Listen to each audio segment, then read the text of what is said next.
Let the forces of light bring illumination to mankind.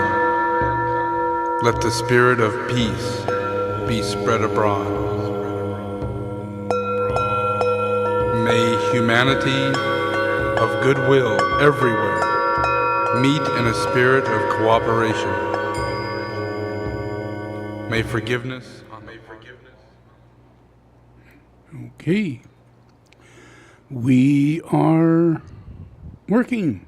All right, great. So thank you all for attending. And today, it's a bit of a tough one, so I'm going to just move through it and help you deal with this. There is a process that myself, Jesus the Christ, is constantly doing, which is to heal humanity and bring humanity back to God's grace and allow humanity their will to do good, to be goodwill in action. That's the nature of humanity. It's called humanity. And that in itself is stifled by the forces of Dark Lodge, forces of evil, forces of fallen nature, witchcraft, everything, manifested onto this earth. And we know it as Hitler, we know it as all these evil dictators and tyrants that have come and gone. And over the last generation, we had 5 different dictators that tried to rule at the same time.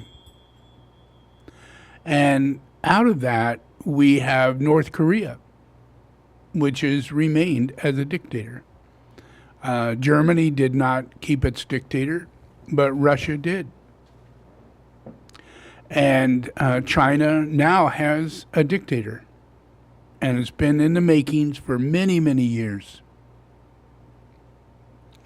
So in this world, we do support dictatorship and tyranny and delusionary kings, very evil ones. You know, we've seen them in Africa. We've seen it in Guyana. We've seen it. And we saw the history of Japan, where Shogun was about as evil as you can get. And yet the deluded mind of people see that as some kind of martial art or some form of high culture. But it doesn't exist anymore for a reason, because it's evil, extremely evil. And the evil about it is that it takes away the will of humanity. And it puts it into the hands of a small number of people who believe that they are superior. And they make judgment at that time, and they will whack your head off if that's what they think they should do. And no judgment comes upon them.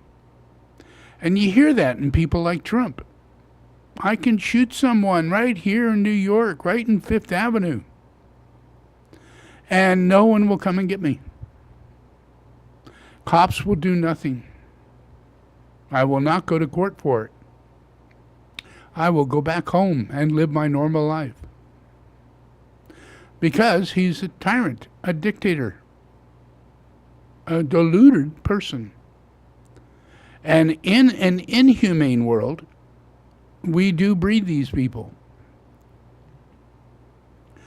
And they have culture within themselves, like the Masons and other things, that support their existence in a psychic realm of thinking that they're God and that they are overthrowing humanity for the betterment of humanity. And that's Lucifer. He overthrew all the angels for the betterment, he thought, of all the angels. But that didn't turn out well. And we, in humanity, in this world of earth, are dealing with that outcome. The fall of the fallen angels and what God did in order to adjust that process. So here we are with our dictators and our tyrants and our false gods, our demigods, our religions, our popes, our Dalai Lamas, our master, everything from golf to piano, you name it, they're masters.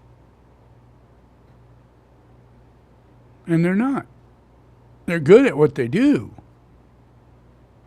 But the term master inside of a human being has everything to do with overcoming evil and establishing freedom inside of humanity so that they are free to do good and follow their goodwill in action and carry it out to become a humane society. But we are definitely in a process. We have a person called Trump, and he made it to the top. He made it as president. And he had evangelists writing books and claiming that they're talking to God. And God is telling them Trump must be president. He was incarnated to be president. Who do you think they're talking to? It's not God. But they're hearing something. And they're claiming it's God. Is it? Or is it Trump? Is Trump a fallen angel? Is Trump a cult leader with psychic abilities to manifest delusions into humanity, like QAnon, which is all focused around Trump as the savior of the world? If you were to write a script, that's what it is, making Trump the world savior. And it's not true. So what is going on? We have in our midst someone who's claiming to be God and president, and he wants to be the king. He wants to be a tyrant. He will never allow, once he is president, for you to choose he's no longer president. He won't allow it. He will write laws. He will do everything. He'll lie his ass off to get the one thing he wants, which is to be God. The king of the world. The king of the world. But who's the king of the world? Jesus the Christ. So if he wants to be the king of the world and he claims that he's God, who exactly is he? He is the Antichrist. That's a big thing because people go, well, I think the Queen's the Antichrist. I think the Pope's the Antichrist. I think maybe Obama's the Antichrist. There's so many Antichrists, we can get so confused. Is there just one? Could there be? Really? Yes. Just one. Just like me, there's only one Christ. There's only one Antichrist. But there's a whole lot of little followers to the Antichrist. And there's a whole lot of followers to Christ. So it's a very similar situation. One is evil, one is good. One lies a lot, steals, corrupt in every possible way. But wouldn't you have to verify that according to the Bible, he meets every single characteristic of the Antichrist? That would be hard to do. That would be hard to do. But in 2020, a priest, a very nice minister, doing a good job, trying to keep people away from same-sex marriage, because it's in the Bible, trying to keep away from homosexuality and transgenders, because it's in the Bible. It is a sin. It's in the Bible. And he's a minister of Jesus the Christ. So he teaches what is in the Bible and what is presented by Jesus the Christ. So he keeps doing this and keeps doing this. And up comes Trump, and he's already been president once. And this man has witnessed Trump, who he is, what he does, and everybody claiming he's the chosen one. But he comes to realize he's the opposite of that. He is every sign of the Antichrist. And this is what happened to him. Why will we not finally admit that we have put a liar in our White House? Why will we not finally admit that that is Antichrist? And William Kopp, who'd been the spiritual leader of this evangelical Southern Baptist church for 14 years, wasn't anywhere near done talking about then President Donald Trump. 18,000 fact-checked lies in 1,100 days is more than just unacceptable. It is more than just sin. It is more than just wrong. It is demonic. And then Kopp added this. And you can't deny it, because Jesus says it. And if you choose to deny that, then you choose to deny Jesus. You can't have it both ways. You can't support the lies and claim the truth. You can't support the Antichrist and support the Christ. This is William Kopp and his wife Carol today. After you made this sermon, what happened to you? I was fired. I knew when I heard it that we would not be staying at the church. I want to say he was a friend. Jim Brooks is a deacon at the church. The thing that got me was at the very end, Pastor Kopp said that if you voted for Trump, you are not a Christian. That was the biggest thing for me. Within 48 hours, William Kopp says, the church leaders, including Deacon Brooks, asked for his resignation. Isn't that interesting? And look around. England, America, all over. We've got people coming in who are gay, transvestites, feminists, lesbians,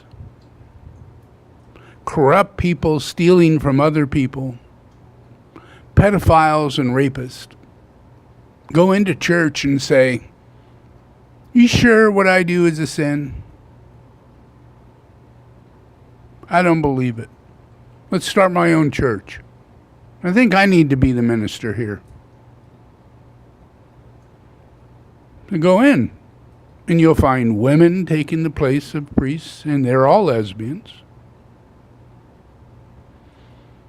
You'll find two guys up there married as priests, claiming that God is gay. Really. This is your church. This is your church. And people like this are being kicked out, fired. People like I just said are taking over. That's Antichrist. That means that Antichrist is deep inside of our system of America. And that means that all the way from the bottom to the top is Antichrist. All the way. Go to California. It's 100% Antichrist. The governor is Antichrist. School teachers are Antichrist. The ministry is Antichrist. It is what it is. But go all the way to the top. You let the Antichrist to become president. You didn't watch and see him throughout his life. And see him as a young man ripping people off. See him losing one business after another. Corrupt. Raping women. His wife divorced him, saying that having sex with him is being raped. And she wanted a divorce. And he also has charges against him for raping a 12-year-old girl. And we know that he's the best friend to Epstein. You know, so character, moral, everything you can think of is gone in this guy. What happened when he was president? He lied. Just like that guy said. Fact check. Thousands and thousands and thousands of lies. Thousands of lies.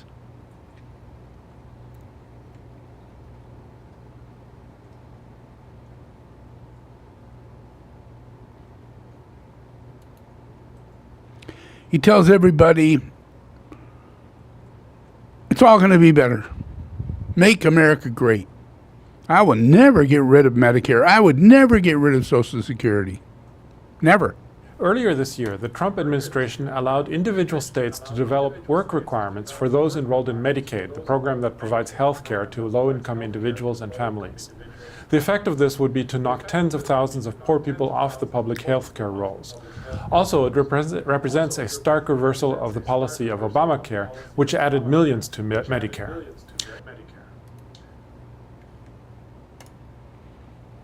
Yeah, that was just one day. Something he did during the day. He wiped out tens of thousands of people's Medicare. Yeah, he did. And that all was during the time when we needed it the most. So what happens when we get hit by COVID? Yeah, what happens? What's his process there? Medicare, Medicaid, and Social Security without cuts. Have to do it. Get rid of the fraud, get rid of the waste and abuse, but save it. People have been paying in for years, and now many of these candidates want to cut it. From day one of his campaign, the president promised he would not cut Medicare, Medicaid, and Social Security. Unlike his opponents, he'd be a different kind of Republican, and voters rewarded him for it in the primary, particularly, and in the general election. But today, the White House released its budget for 2018, and among the $4 trillion in cuts it proposes are billions upon billions of dollars slashed from both Medicaid and Social Security. The Republican health care plan passed out of the House already included $880 billion in cuts to Medicaid. On top of that, the Trump budget would cut an additional $616 billion over 10 years. Okay. So that is just part of what he did. Yeah. Social Security, Medicaid. What else can he do to ruin the lives of humanity? Yeah. While he's at the same time saying economy's better, jobs are better, everything's better. But you don't remember his wife coming out saying, well, you know, people really don't want to be at home not working. They need to have something to do. Ivanka comes out and says, it's not good to just sit at home. You need to have something to do. Go to work. Maybe you only have one leg. Maybe you're an alcoholic. Maybe you're a drug addict. Maybe you've been shot. Go to work. We cannot afford food stamps, Medicare, Social Security. Go to work. That's what they said. But you don't remember any of this. But they did say that. They came out and said that while he was doing all this.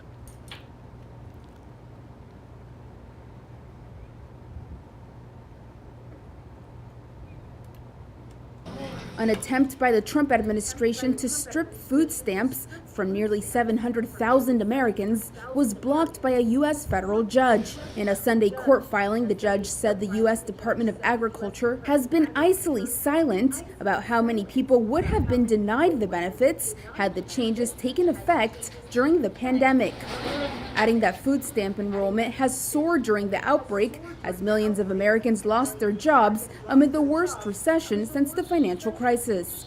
As of May, the ruling said more than 6 million people have signed up for benefits, a 17% increase. The judge wrote, quote, "The final rule at issue in this litigation radically and abruptly alters decades of regulatory practice, leaving states scrambling and exponentially increasing food insecurity for tens of thousands of Americans." So just imagine what would happen if you reelect that guy. And I can't trust that you're going to make these right decisions. So I'm doing everything I can to slam this guy in prison, to get as many lawyers as I can to justify the reality of the fact that his lies, his manipulation, and the direction in which he was putting everything was beyond illegal. We have constitutional laws that are based on us continuing democracy. Not taken over by tyranny, not taken over by a king, but we have these laws. We have the ability to elect a new president every 4 years. Not with this guy. If you don't elect him, he will tell everybody this is all a lie. All the votes are stolen. And yet, the people voted. And it was the best voting system. No corruption. And the people got who they wanted. They didn't want Trump. They did not want Trump. Why? Because of what I'm showing you. He did that to food stamps. He told a doctor, you should put Clorox, drink it, in order to eliminate the coronavirus. And she's just sitting there in shock. She didn't know how to deal with it. What do you say to someone like this?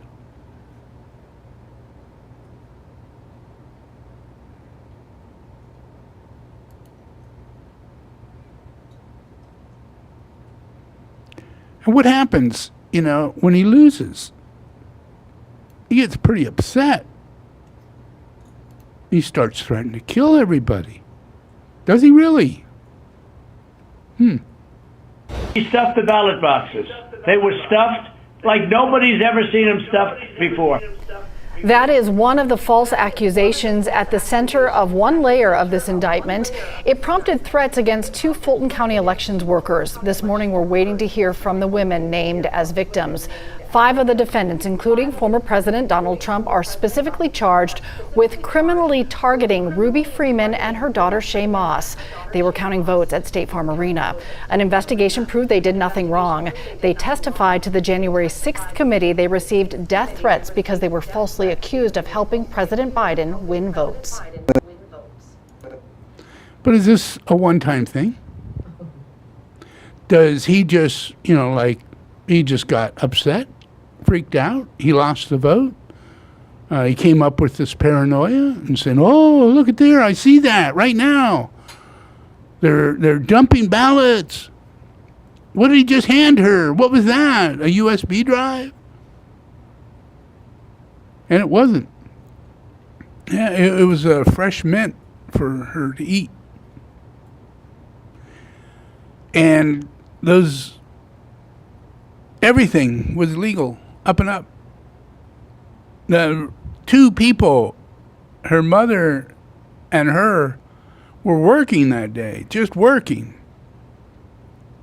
And because they were in that job, Trump used the video from the CCTV and criminalized their activity and demonized them on a commercial internationally throughout the whole United States, giving their names, their address. People came to their home to kill them, knocked on their door over and over and over, went into their house. Really, come on. That's who he is. He's a thug. He's a gangster. He's a mob boss. Mob bosses have hitmen. He has millions of hitmen. Millions. But, is it a one-time thing?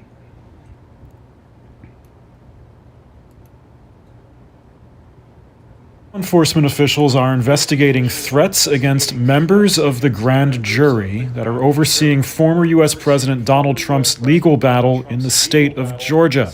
Threats that reportedly came after the personal information of jury members was leaked online. That's according to the sheriff's office in Fulton County, Georgia, the center of that legal battle. It's where Trump and associates were charged earlier this week with conspiring to illegally subvert the 2020 election results in that state. NBC News and CNN had previously reported that names, addresses, photographs, and social media profiles purporting to belong to the jury were being shared online. And that's what he does. Yep. And then he also says, you put me in the court. You threaten to put me in jail. I will have millions of people attack you. Destroy your towns and your cities. Burn this place down. That's what he's saying. Because that's what he's willing. That's what he's willing. He's willing to kill. He's a killer. He's a murderer. He's a rapist. He's a thief. He's done all these things, and he's going to jail for it. We haven't finished yet. I have a lady who at 12 years old was raped by him, and she's not going to go away. Even though he said, I will kill your family and you if you step into the courtroom and continue this process. So they pulled back, and that was right at the time of 2016.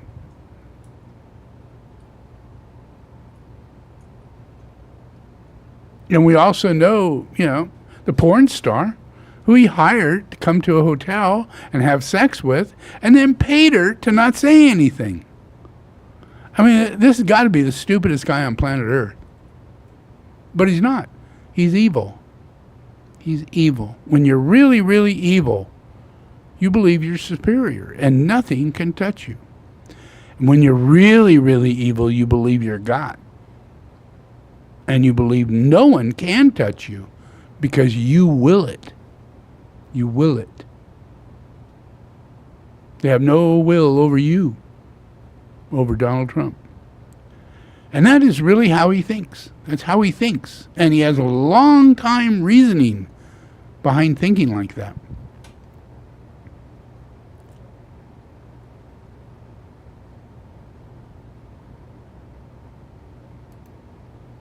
Donald Trump, basically the king of Israel. So that's how a radio host referred to the president today, and Trump quoted his remarks in a series of tweets this morning. The president thanking Wayne Allen Root for calling him, quote, the greatest president for Jews and Israel, and also for saying that, quote, they love him, Trump, like he's the second coming of God.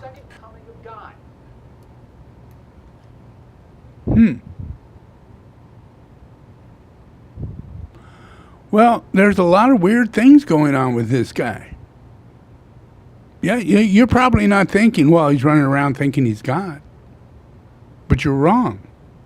That's all he thinks.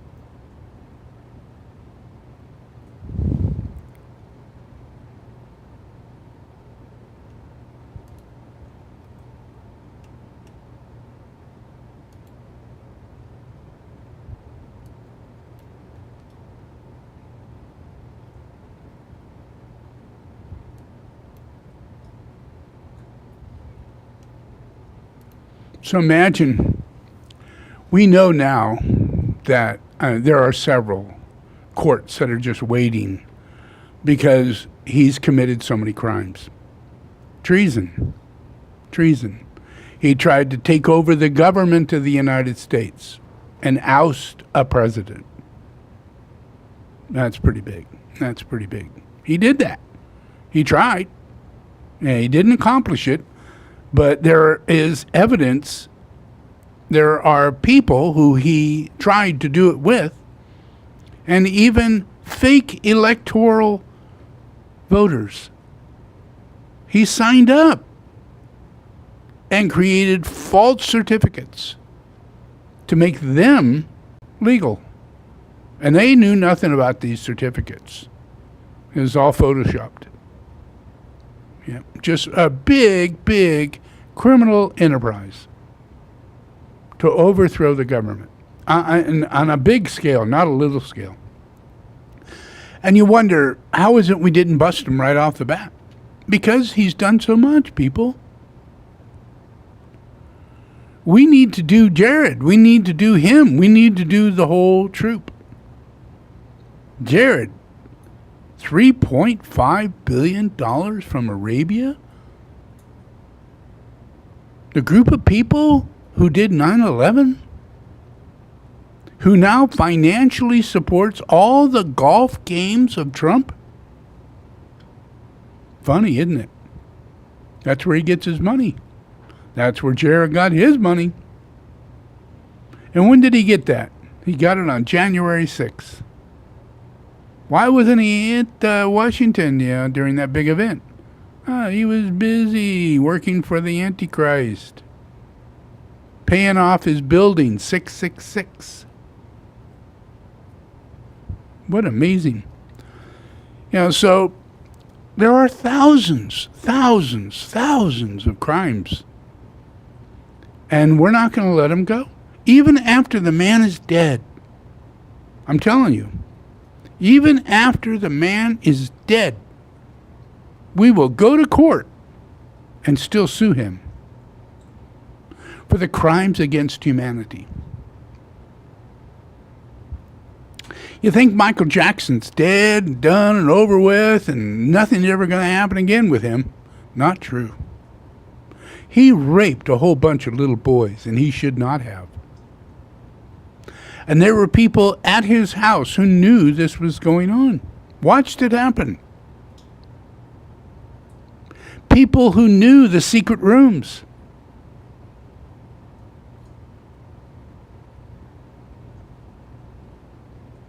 And they go in and, the evidence is not brought out to the public.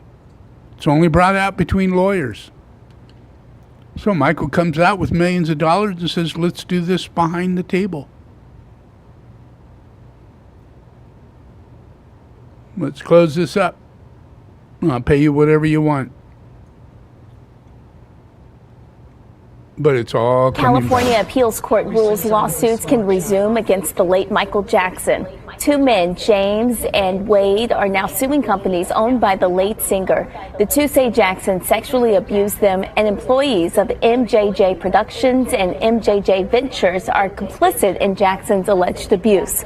The lawsuit claims the employees owed a duty of care to the boys and failed to take steps to prevent the abuse.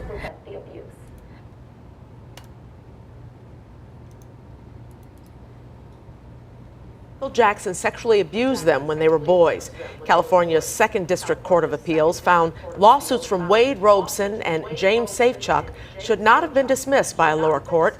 Judges say the men can legally claim that workers for Jackson-owned corporations had a responsibility to protect them. Attorneys.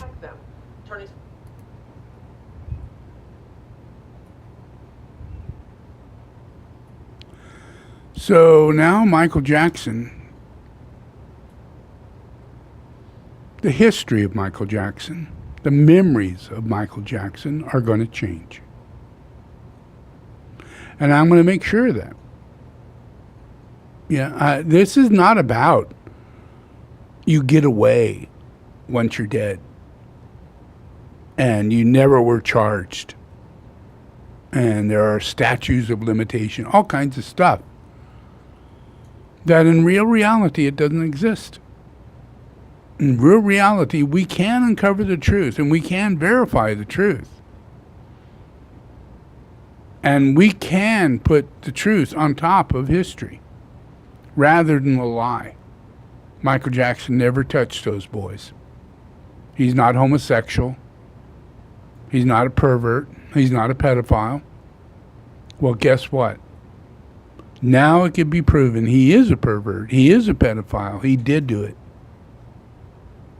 And I'm not talking books. I'm talking courts. People who knew need to be confronted. And they need to pay their due. Whether in jail or finances. But everybody has to be put back right. Yeah, and this is just one phase. You know, so what's going to happen with, Mr. Trump?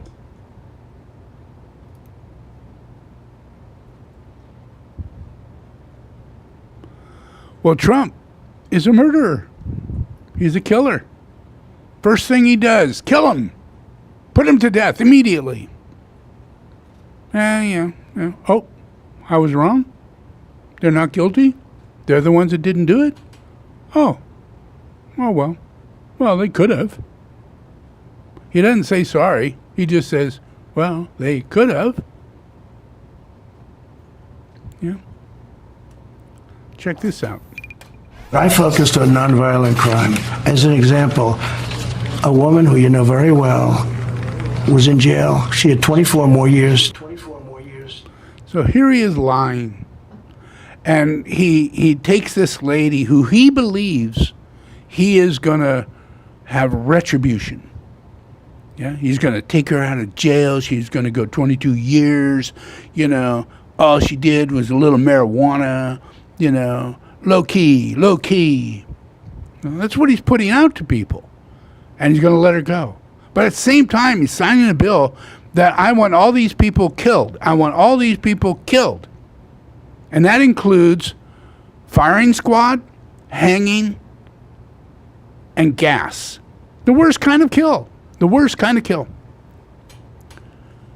And he's saying this for everybody who is a dealer. People who sell drugs. What did this lady do? She sold cocaine. Hundreds and hundreds of pounds of cocaine. And she was caught with weed. It wasn't that she was caught with weed. She sold cocaine. She was a big-ass dealer. He would have had her killed. But instead, he's having her released. And he's too stupid to know that this is what he's doing. Way too stupid. To serve. She served for 22 years. She had Alice Johnson. Alice. She was in the Super Bowl. High quality. Yeah. I said, how many years? And she was on a telephone call, and they were involved in selling marijuana, mostly marijuana. Total lie. And he is the president of the United States. He knows. So what happens? This reporter also knows. And she got like 50 years in jail. But she'd be killed under your plan. Huh? As a drug? Huh? Total shock. Total unaware. Huh? What? Dealer? No. Under that, it would. I mean, really. Let me think here. Okay, I'm rewriting the law in my mind. Okay. Oh yeah. This is the way it is. Oh yeah. Depend on the severity. It would depend on the severity. She's technically a former drug dealer. She had multi-million-dollar cocaine ring. Any drug dealer. Now, why did he talk over him and shut him down and keep him from saying what it is she was put in prison for? Look. So even Alice Johnson in that ad. She can't do it, okay? By the way, if. Then he says, that was then, this is now. What's the difference? It doesn't matter at all. Crime is the crime, and her crime is the worst of all those crimes. She would be definitely the person to be killed by Trump, according to his law. That was there? No, she wouldn't be killed. It would start as of now, so you wouldn't go to the past. I know, but your policy. No, starting now, yeah. But she wouldn't have done it if it was death penalty. In other words... See? Now he's a prophet. He knows the future. He thinks that if we cut hands off, if we cut heads off, it is a deterrent. That's the evilest of evil. Evilest of evil is how to create a deterrent. It's not by educating people. It's not by making their lives better and easier, by giving them food stamps and the things that they need. In his case, it's by cutting their hands off, cutting their heads off, and they will never do those crimes. If it was death penalty, she wouldn't have been on that phone call. She wouldn't have been a dealer. 100% she would have been. Because at the time she did it, there was 50-year penalty. And that 50-year penalty should have kept her from doing it, according to him. But it didn't, because it doesn't make any sense. Crime is crime. When you're a criminal, you don't give a shit about how you're going to pay. It's all a delusion and an illusion of people who are criminals who don't get caught. White-collar crime. They write the laws. White-collar crime doesn't get caught, but they write the laws. You need to hear what I'm saying. Yeah, because these are two different kinds of people. Yeah? The white-collar person who is a white-collar crime, who doesn't pay taxes, yeah, rip people off, yeah, buy something but don't pay for it, yeah, don't give people their wages. That's white-collar crime. It's so consistent, it's ridiculous. It's the biggest crime in the whole world is white-collar crime, and they get away with it. Little can be done, yeah, because they're superior. We don't think of them as criminals. So the idea by white-collar crime, by these elitist people, they figure, well, since we're not the ones doing those crimes, let's kill them for it. Yeah, let's make that the penalty. We get no penalties. No penalties at all. Like Trump said, you know, I don't pay taxes and there's no penalty for it. I rip people off all the time and there's no penalty for it. Because I'm rich. When you're rich, you can do shit like this. You're supposed to. It's expected. Yeah? But they make these laws for people who they step on. Because they believe everybody is a machine. A machine. No emotions, no feelings, no nothing. They're a machine. And since they're a machine, if you say, I'm going to break you if you do that again, supposedly the machine will stop doing it. Because that's the kind of crazy person you are. Yeah, you had to fix a machine, actually. If it's a machine. But people are not machines. People are human. People have emotions. People have lower mind and higher mind. And you have to raise them up to a higher mind to get them to stop doing lower mind things. But that's not where Trump comes from. Because he's 100% lower mind. He thinks everybody, including himself, is a machine. He is the senior cog in the machine. That's Trump.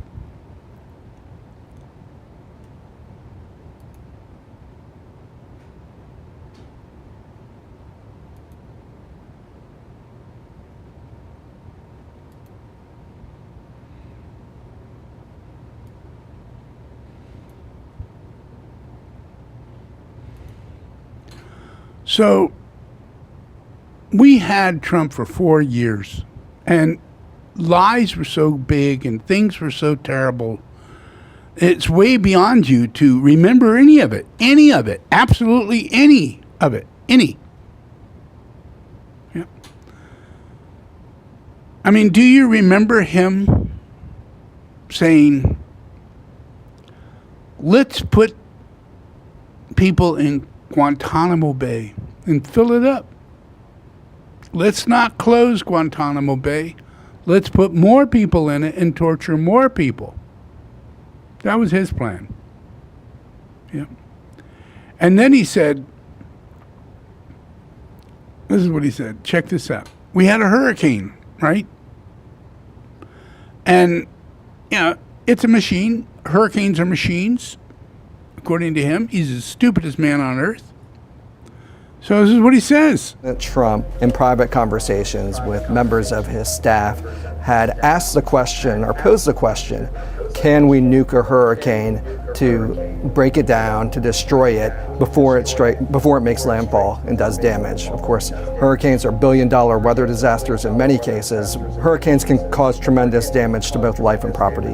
There have been serious scientists who have looked at this and thought about this dating back to the 1930s. However, what we've learned about hurricanes is that hurricanes contain a tremendous amount of energy on multiple orders of magnitude greater than any nuclear bomb. So a nuclear bomb is but a pinprick compared to the energy that a hurricane contains. So if you put a nuclear bomb into a hurricane, it would probably have little or no effect.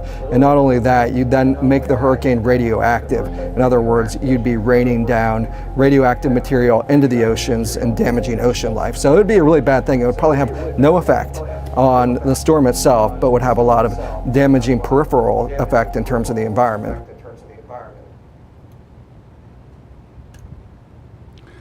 Yeah, that's our boy. You know, and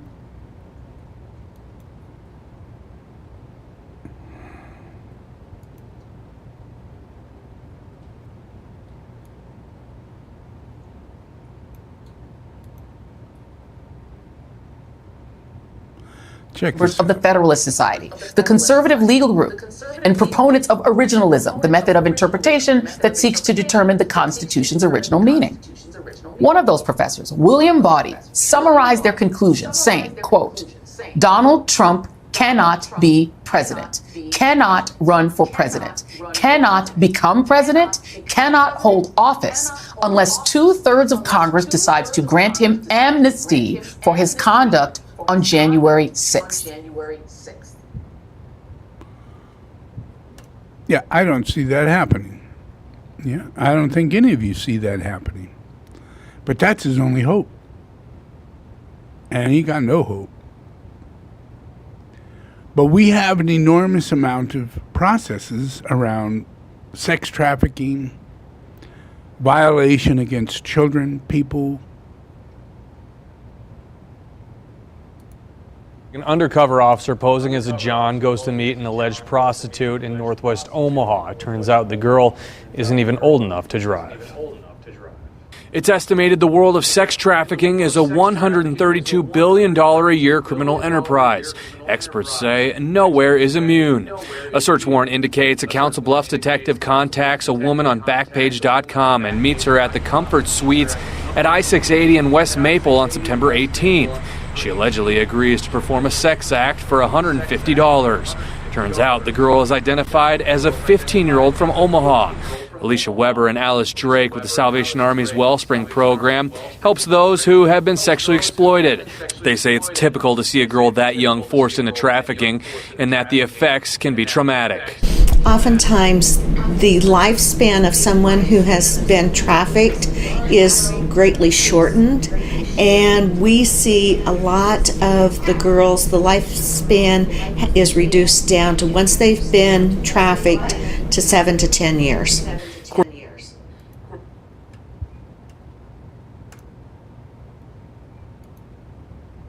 A Department of Homeland Security investigation busts a child sex trafficking ring right here in Omaha. Trafficking of children is right here in our own community. It happens all across the United States.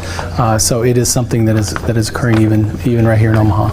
Omaha police arrest 37-year-old David Foreman for sex trafficking of a minor, alleging he arranged and paid for sex with a girl advertised online. Court affidavits show the girl involved is only 17. It's part of a bigger case, and Project Harmony says it's a growing problem. With the advances of technology, the connection children have to strangers is much greater.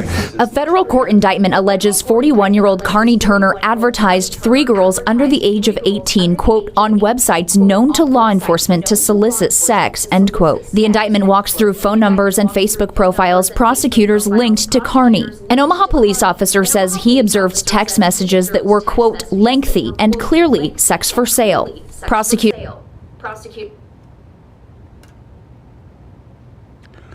And you would think in Omaha or any place, your neighborhood, none of this is going on, but it is. And it's mainly going on through the process of wealthy people buying children and having them for sex and abusing them and using them. And then we study this process around Trump. And he's been around a long time. He's like about 75, 76 now. And we know that in the 90s, he raped a 12-year-old girl. And there's a list of over 11 little girls that he raped. And another list of 17 women over the age of 20. And one of them includes his own wife, who divorced him for raping him, for raping her. So, there's no question he's a rapist, and he thought he got off scot-free when the last rape victim got away from not being allegedly raped, and only because of the court system in New York did not accept the finding that his penis is so small that they weren't sure it was a finger or a penis that went into her, and they couldn't verify it. So they accepted that it could have been a finger. And if it was digital, then it's not rape in the state of New York. Now, that's really weird, because any other state, that is rape. That is molestation. That is a violent intention to have sex with someone who has no intention to have sex with you. That's molestation, that's rape, that's violence. And he did that. And they found that to be true in a court of law. So now he's being sued again for stating that he didn't rape her, and he was found in a court of law as being innocent, and he wasn't. So all that's being brought back. And he's not going to get away with it. That's just the way it is.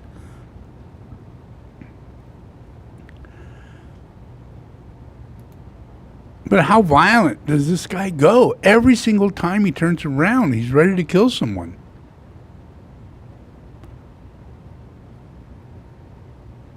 People are out trying to kill Biden because he is against Trump. So they want him dead. Texas woman is charged with threatening to kill the federal judge overseeing former President Trump's elections interference case in Washington. This is the judge, Tanya Chutkan. The message was left on her voicemail. Suspect Abigail Shry of Alvin, that's near Houston, is behind bars with a bond hearing set next month. Now, she admits to making that call, but says she had no plans to carry out anything that she said. Now, she also threatened to kill Texas Congresswoman Sheila Jackson Lee.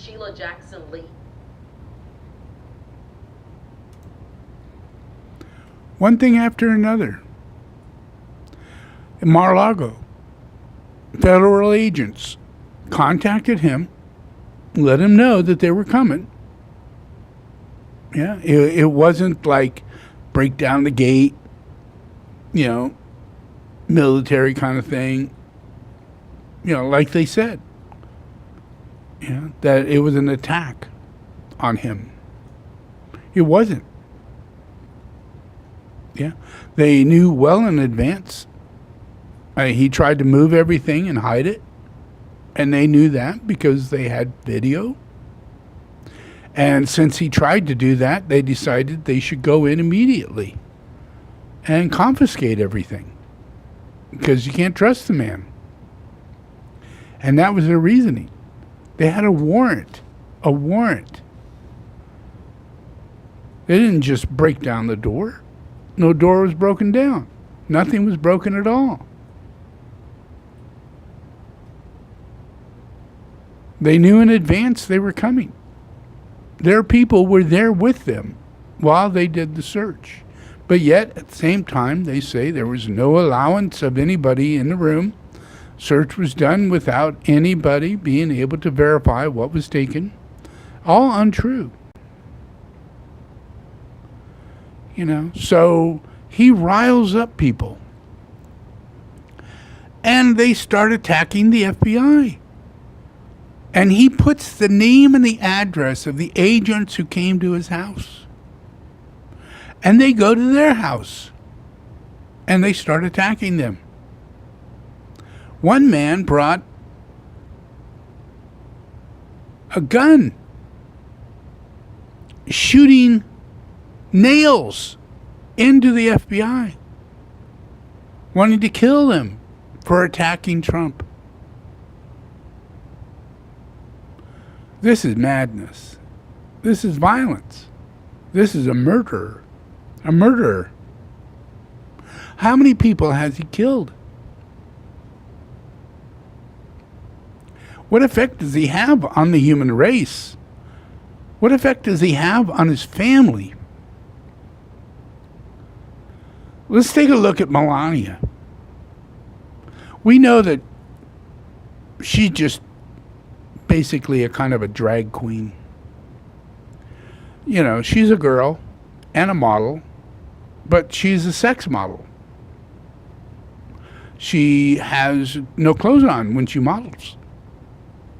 She models in the most flirtatious way.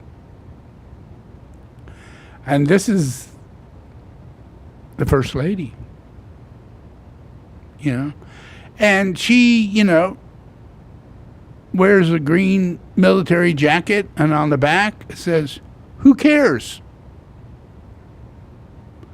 to a group of kids and people who are starving to death. She goes to say, "I'm sorry, you're starving to death," with a jacket on that says, "Who cares?" And she goes, "Oh, I didn't know that had that on there." You know, she knows she's a model.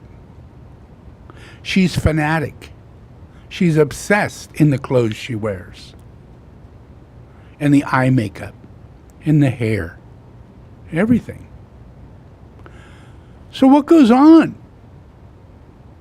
You know, I mean, this is Melania, right? But the weirdest thing is Bruce Jenner. Bruce Jenner has an obsession, a love obsession with Donald Trump. He wants Donald Trump. So he became a girl and made himself up to look like Melania. Well, am I crazy or what? No, I don't think so. Do they look even similar at all? Yeah. That's a little bit too similar for me, don't you think? Why would she do that? I mean, really, think about it.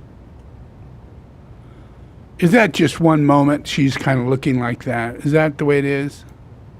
Oh my. Kind of looks like she's got a fetish. Like a drag queen who wants to look like Donald Trump's wife. Kinda. I could be wrong. And is Melania trying to look more like Bruce Jenner? I don't know. but they sure do look alike. Yep, they sure do. But what is the process with Trump? I've shown you a preacher who lost his job in telling the truth. He is a disciple of Jesus the Christ. He reads from the Bible and he proclaims that Jesus the Christ is the Savior. And that Jesus the Christ requires that you don't sin, that you become his disciple and use the love and the power of the Holy Spirit from Jesus the Christ to keep you from committing sin in the evil spirit. So he names it. He names it. Yeah. And in the Bible, they go through a whole list of gluttony, greed, stealing, lying. All of it are the manifestations of the opposite of Jesus the Christ, which would be the Antichrist. So let's take a look at what they have come up with as far as that. Number 1. The Antichrist will come in his own name. The first major hint of the identity of the Antichrist comes from Jesus, who told the Pharisees, "I have come in my Father's name, and you do not receive me. If another comes in his own name, him you will receive." Coming in the name of someone means that you are speaking on their behalf, representing their authority or interest. This is what Jesus did as he spoke on behalf of and represented God the Father. By the time Trump burst onto the political scene, he already had marked his own name on dozens of buildings, properties, and products around the world. He had made a name for himself long before running for president. He has used the cachet of his own name as an entry point into politics and to gain acceptance with Christian evangelicals.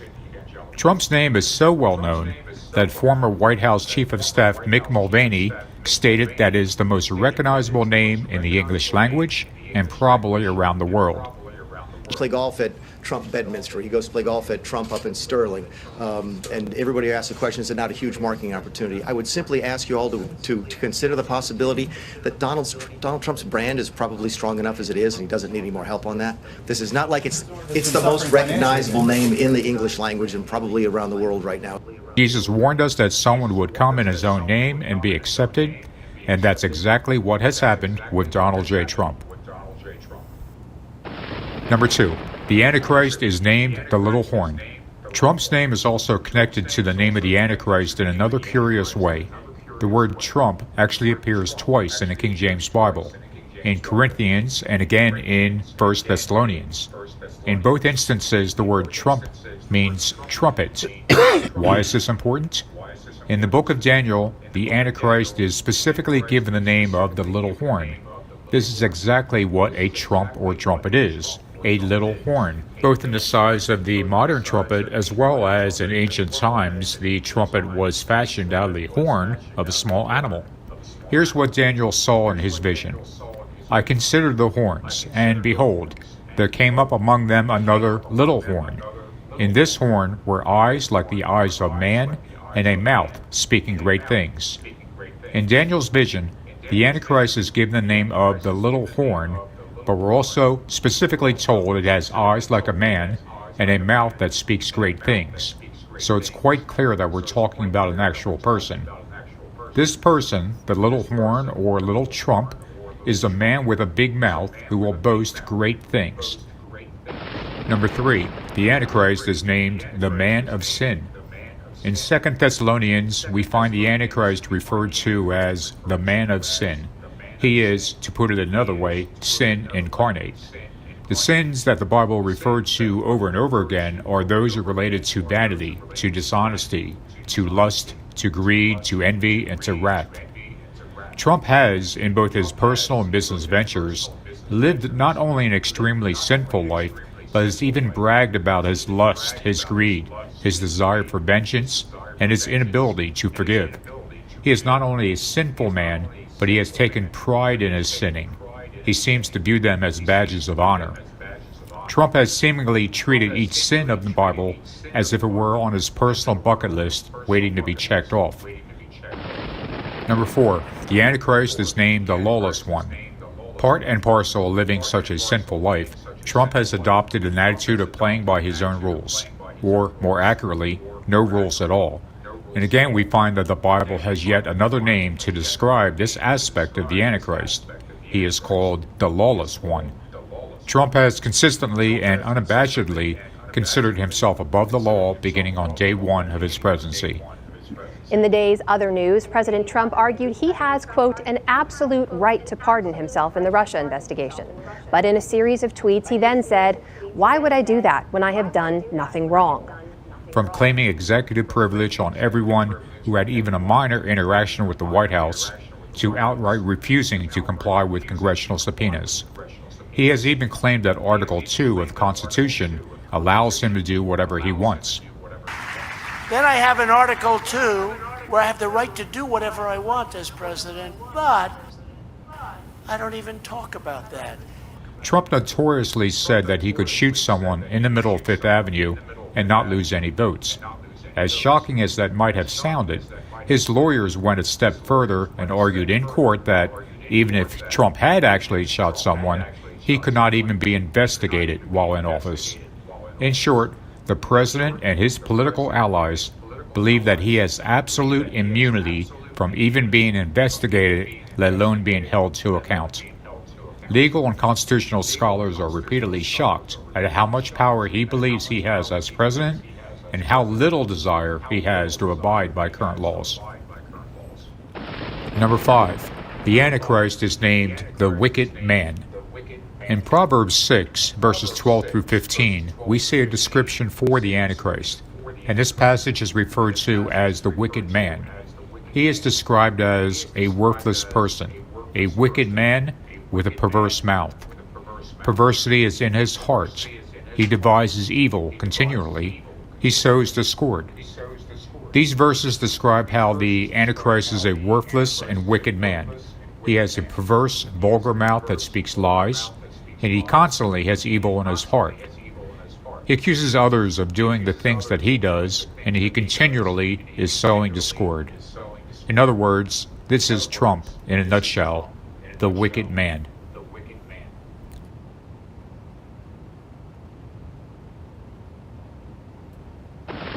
Number 6, the Antichrist is extremely boastful. In the book of Daniel, the Antichrist has a mouth speaking great things. And as described in the book of Revelation, he has the mouth of a lion, as well as a mouth speaking great things and blasphemies. Trump and boasting go hand in hand, so much so that we all expect to hear it whenever he speaks. Nobody knows the system better than me. Nobody knows politicians better than I do. Nobody knows. Nobody's better. Nobody's stronger. There's nobody bigger or better at the military than I am. I love the First Amendment. Nobody loves it better than me. Nobody loves the Bible more than I do. There is nobody that respects women more than I do. Nobody builds walls better than me. Nobody in the history of this country has ever known so much about infrastructure as Donald Trump. Nobody knows that better than me. Nobody even understands it but me. Nobody can do it like me. He will lavish praise on himself for what he has accomplished, for what he plans to accomplish, for what others have accomplished, for his own IQ, for his own wealth, and even for his own physical appearance.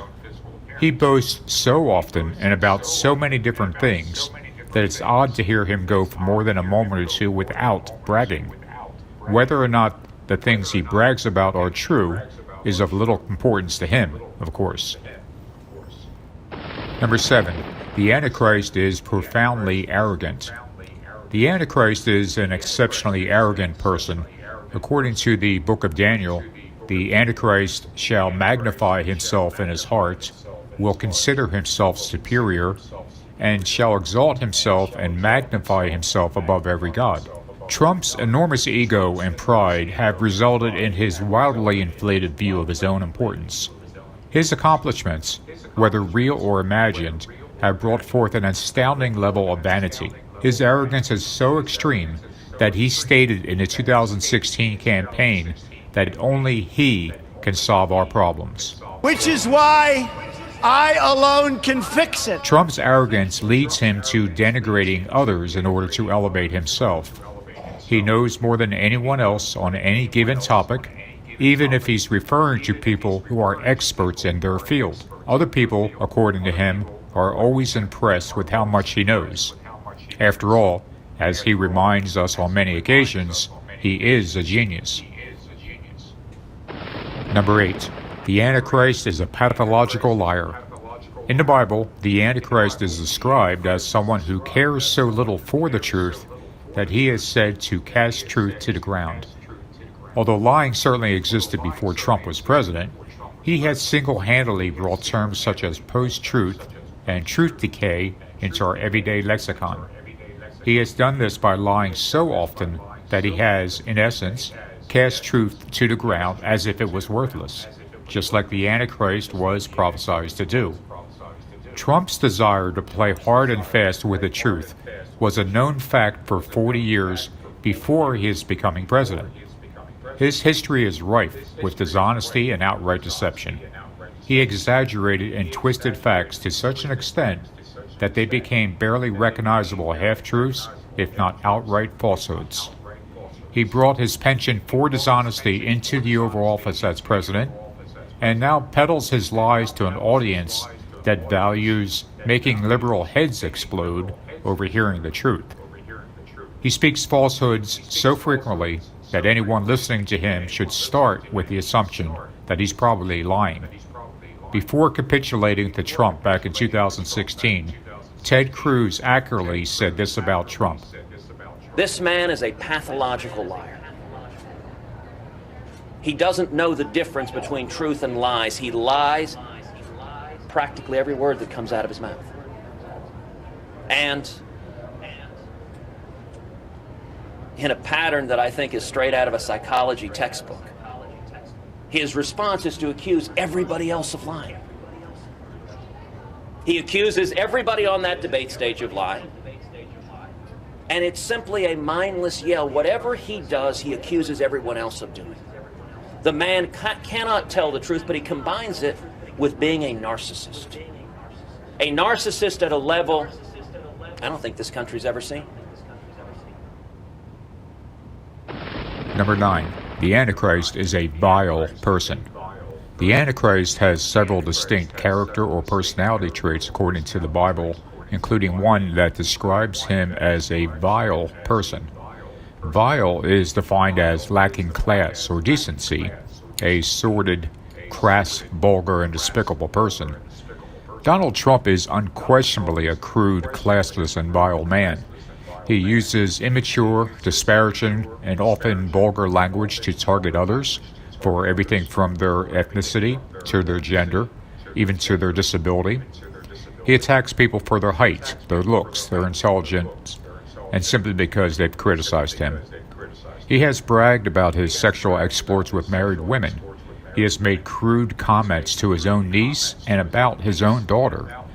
He had an affair with a porn star while his third wife was home pregnant with his fifth child. He admitted to purposely walking unannounced into the dressing rooms of contestants at his beauty pageants, often underage contestants. He was close friends with alleged pedophiles, not just Jeffrey Epstein, but another alleged pedophile by the name of John Casablancas. Trump has been accused of rape at least twice, once by a woman who said she was 12 years old when it happened, and again by his wife in a divorce decree. At least 24 other women have accused him of sexual misconduct. Trump coerced his father, who was battling early stages of dementia at the time, to rewrite his will to leave out the family of his recently deceased brother Fred. After his father died, his brother's family sued to protest the change to the will. Trump's response? He had the rest of his family stop giving medical support payments to one of his brother's children who was mentally and physically disabled. Number 10. The Antichrist has a stout look. In the book of Daniel, the Antichrist is described as having a look that was more stout than his fellows. In this verse, stout means to act more haughty or more full of himself than those around him. It also alludes to an arrogance and even an appearance of being heavy-set. Trump's extreme vanity is on full display whenever he is speaking, and his self-congratulatory style is evident upon his face. He will profusely praise himself and then hold his chin up as the crowd cheers, beaming at the adulation. The only times he praises others is when they first praise him, feeding his outsized ego for yet another day. Number 11.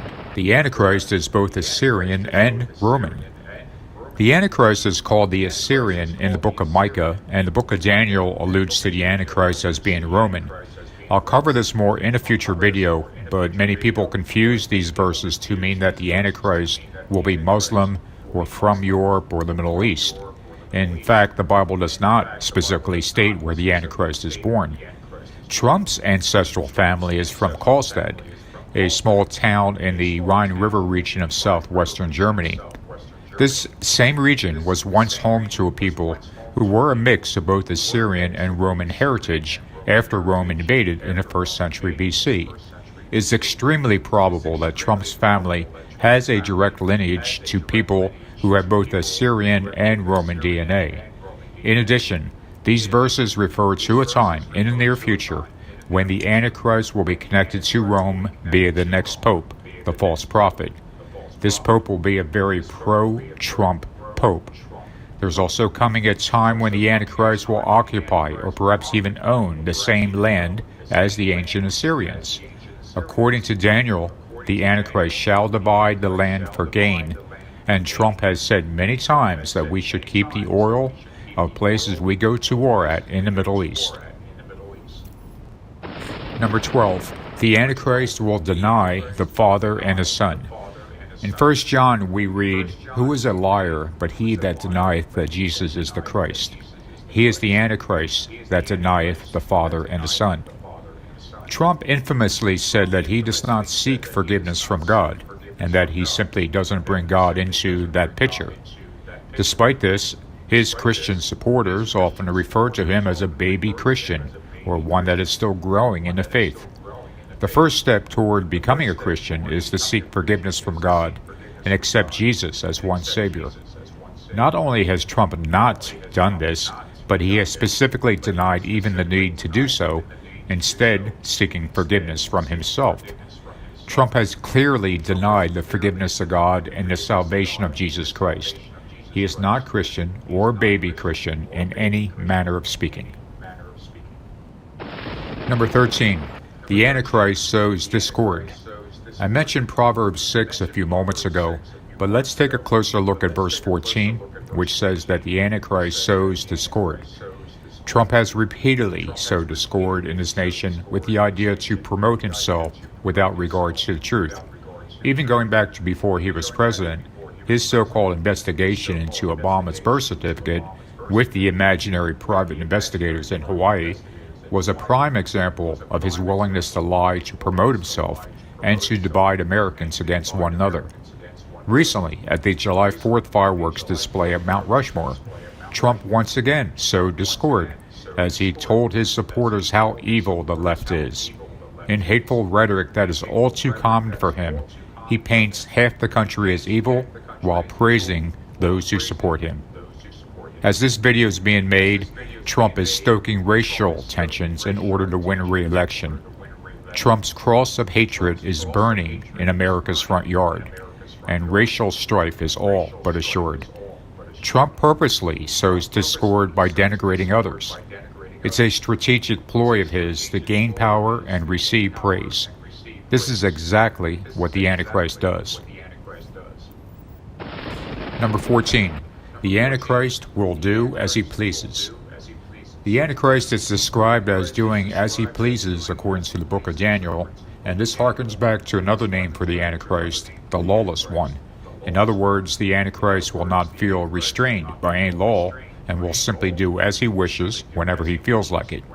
Trump is already on record as saying, "I have an Article 2 where I have the right to do whatever I want as president." Trump seems to be echoing Nixon here, who once said, "When the president does it, that means it's not illegal." Trump takes it a step further, though, and appears to be saying that there is nothing illegal or legal about what a president does because he can do whatever he wants. Nearly every constitutional scholar disagrees with Trump's claim of such far-reaching powers, but the point is that Trump thinks he has such power. His administration embraces the unitary executive theory, the idea that the president controls all powers that are executive in nature without oversight from other branches of government. Trump is rushing full steam ahead in his bid to do whatever he pleases as president, and this trait is one that he, again, shares with the Antichrist.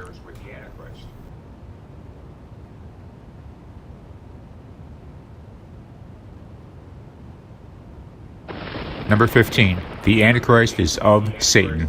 There are three main verses in the Bible that talk about how Satan brings about the Antichrist. We have 2 Thessalonians, which says that the Antichrist's coming is after the working of Satan. And we have the book of Daniel, which says that the Antichrist will be mighty, but not by his own hands. And also, a king of fierce countenance and understanding dark sentences shall stand up.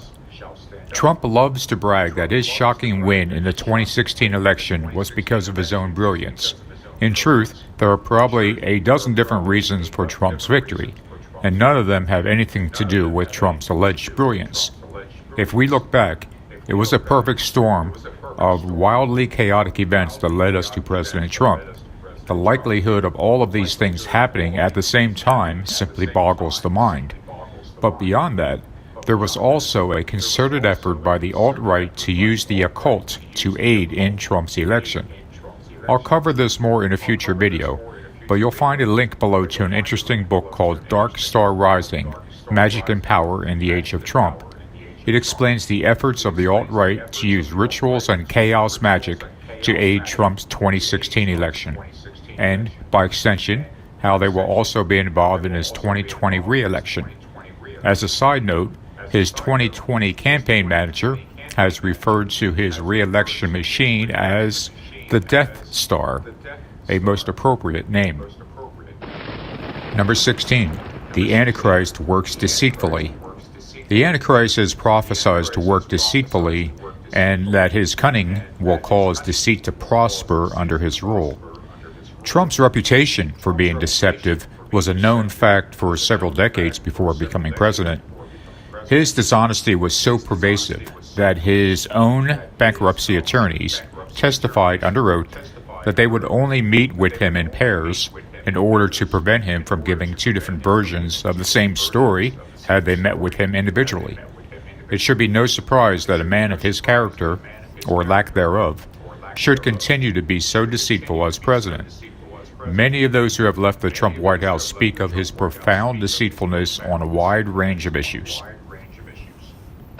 Number 17. The Antichrist is compared to a beast. The Antichrist is the first beast in Revelation 13, an evil monstrosity bent on taking whatever it wants by force and leaving a trail of destruction behind. It is simply a force of nature which cannot be stopped. Trump himself perfectly reflects these characteristics, with his extreme greed, desire for vengeance and praise, and seemingly unstoppable ability to get what he wants. Despite how things may appear at the moment, the truth is that Trump cannot and will not be stopped by man, and he will continue to get his way on everything ranging from the border wall to winning the 2020 election to seeking vengeance on his enemies. Number 18. The whole world marvels at the beast. The Bible makes it clear that the world is astonished at the Antichrist and is amazed at what it does. This verse could read the whole world marvels at Trump, and it would also be 100% accurate. Indeed, we have been inundated with news of Trump from the moment he came down the escalator to announce his candidacy to be president. The media was so fascinated by this person who could say or do anything at any second that they couldn't look away. None of us could. Now that he's president, the whole world does marvel at him. They simply don't know what strange thing he might do or say next, or who he might attack. As leader of the most powerful nation in the world, they certainly want to be on his good side, but are constantly left aghast at his words and actions. They marvel after him, and are constantly astonished at what he says and does. Number 19. The beast arises out of the bottomless pit. According to the book of Revelation, the beast, or the Antichrist, shall ascend out of the bottomless pit. Back in the 2016 Republican primary, all of the candidates tried to figure out how to best counter Trump without going down to his level. No one could figure out how to respond to Trump's low blows because Trump would keep going lower. Conservative political commentator Ben Shapiro may have summed it up best when he said, "How do you sling mud at someone made of mud?" Even today, it seems Trump will say something or do something so outrageous that decent people wonder how much lower he can go. Has he finally reached rock bottom? And will he now finally act more presidential? The answer always ends up being no, as Trump manages to do or say something even more outrageous a few days later, if not sooner. There simply are no depths to which he won't go to pump up his own ego or to denigrate another person. In time, there won't be any depth he won't go to stay in power, and his actions and words will shock us all beyond measure. Trump knows no bottom because the pit from which he draws inspiration is bottomless. Number 20. The angel of the bottomless pit is Apollyon. In Revelation we read, "And they had a king over them, which is the angel of the bottomless pit, whose name in Hebrew tongue is Abaddon, but in the Greek tongue his name is Apollyon." According to the Bible, Apollyon means the destroyer. The Trump penthouse in Trump Tower is adorned with images of Apollo, a derivative of the name Apollyon. On the ceiling is a large mural of the Aurora fresco, also known as Triumph of Apollo, led by the Aurora. Considering the large number of statues and artwork dedicated to Apollo in Trump's penthouse, one can't help but conclude that Trump greatly admires the god Apollo. During the 5th century BC, Apollo became known as the sun god, the symbol of which was often used in ancient battles to represent the god of forces. Trump's entire penthouse is a testament to his love of Apollo, the sun god. But he doesn't just love the god of forces, he honors him. Number 21. The Antichrist honors the god of forces. In the book of Daniel, we read, "In his estate shall he honor the god of forces, and a god whom his fathers knew not shall he honor with gold and silver and with precious stones and pleasant things." The god of forces is the sun god, as I mentioned a moment ago. And Trump has a virtual shrine to the god of forces in his penthouse at Trump Tower. In it, you'll find statues of gold, of silver, of precious stones on display, all to honor the god of forces. Trump's love of gold is directly related to his love of the sun god, or the god of forces. Beyond the gaudy, over-the-top gold decor in his penthouse, and on nearly everything else he designs, Trump's love of gold even extended to the White House, where on the first day he replaced the red curtains of the Oval Office with those colored gold. Number 22. The counterfeit cross of the Antichrist. In Philippians, we read that Jesus humbled himself and became obedient unto death, even the death of the cross. And in Mark, Jesus asked, "What does it profit a man to gain the whole world but forfeit his soul?" The one enduring symbol of Christianity is the cross. To Christians, it signifies the incredible sacrifice that Jesus made for us, and the wonderful gift of eternal life that we can receive by simply accepting him into our lives. The image of the Christian cross is exceptionally powerful to those who believe.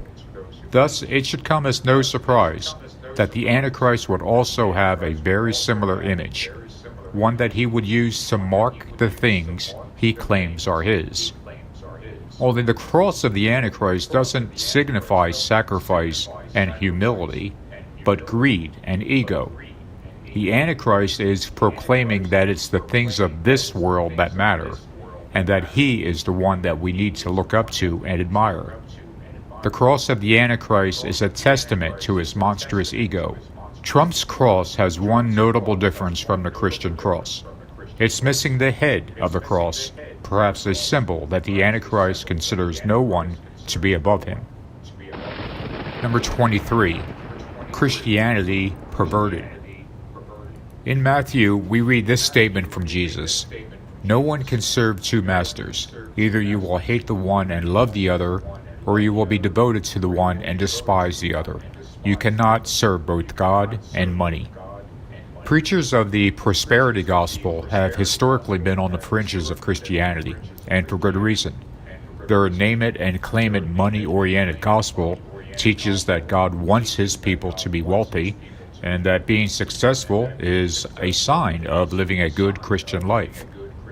Unfortunately, the prosperity gospel is no longer on the outside looking in, but an integral part of the Trump administration. Trump has surrounded himself with preachers who connect personal wealth to one's Christian faith. In fact, Trump recently chose Paula White, a popular longtime prosperity preacher, to oversee his evangelical advisory board. This is not surprising, since Trump grew up listening to and admiring Dr. Norman Vincent Peale, one of the original prosperity gospel preachers. By making the prosperity gospel the focal point of his evangelical advisory board, Trump has marked his administration's stamp of approval on his preferred Christian religion. The religion that wants money or financial success is connected to one's worship of God. Why does this matter? Because when the Antichrist and false prophet institute the mark of the beast, it will also connect one's money to worship. Only it will be the worship of the beast, not of God. You will not be able to buy or sell, that is, you won't have access to money unless you have the mark of the beast, signifying your worship of the beast.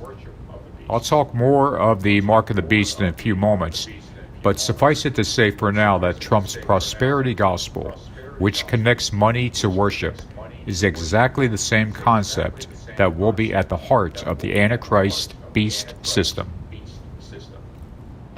Number 24. Satan is described as a roaring lion that devours.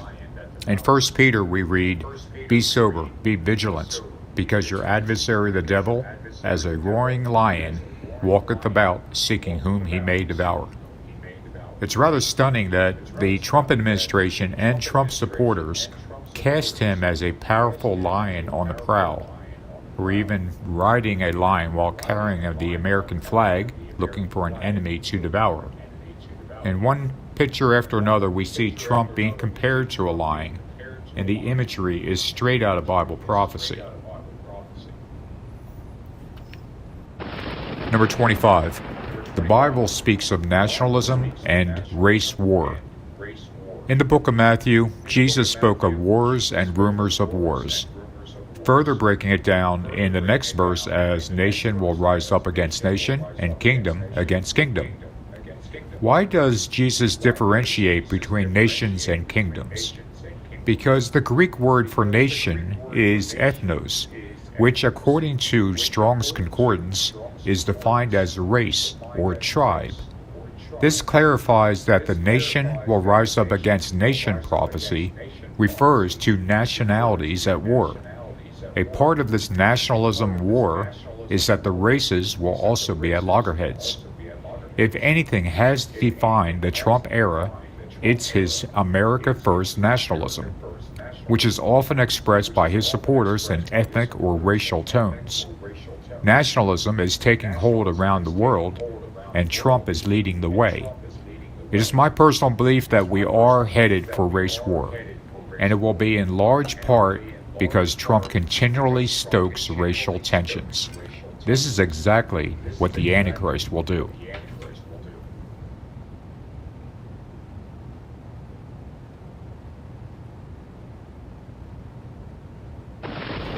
Number 26. The falling away.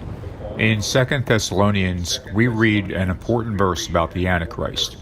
"Let no man deceive you by any means, for that day shall not come, except there come a falling away first, and the man of sin be revealed." This verse connects the falling away to the man of sin. Christians will fall away from the gospel of Jesus and toward the gospel of the Antichrist. In other words, the falling away is what shines a light on the man of sin, revealing his identity. This massive falling away has in fact happened just over the last couple of years, as countless Christians have abandoned the true gospel of Jesus to embrace a man who has made a name for himself in this world. To these Christians, the gospel of Jesus has become the gospel of Trump. Gone are the messages of love and forgiveness and salvation that Jesus taught, replaced by Trump's gospel of division, revenge, and greed. In this gospel, Trump's enemies are to be attacked, those who are different are to be vilified, and the love of money is above all. To those who have fallen away, Trump's name is hallowed before that of anyone else. In Trump we trust is the common refrain. Number 27, the unrighteous deception. Again, in 2 Thessalonians, we read, "The coming of the lawless one is according to the working of Satan, with all power, signs, and lying wonders, and with all unrighteous deception among those who perish, because they did not receive the love of the truth, that they might be saved." These verses refer to the Antichrist as the lawless one, which, as I mentioned before, is one of the names given in the Bible to this end-time figure. His coming is according to the working of Satan, but also he is assisted by unrighteous deception from those who don't love the truth. This unrighteous deception helps the Antichrist come to power and eventually rule the world. This very same unrighteous deception is now running rampant among Trump supporters, especially in the media, who conjure up one deceptive story or manipulated video after another in order to promote Trump.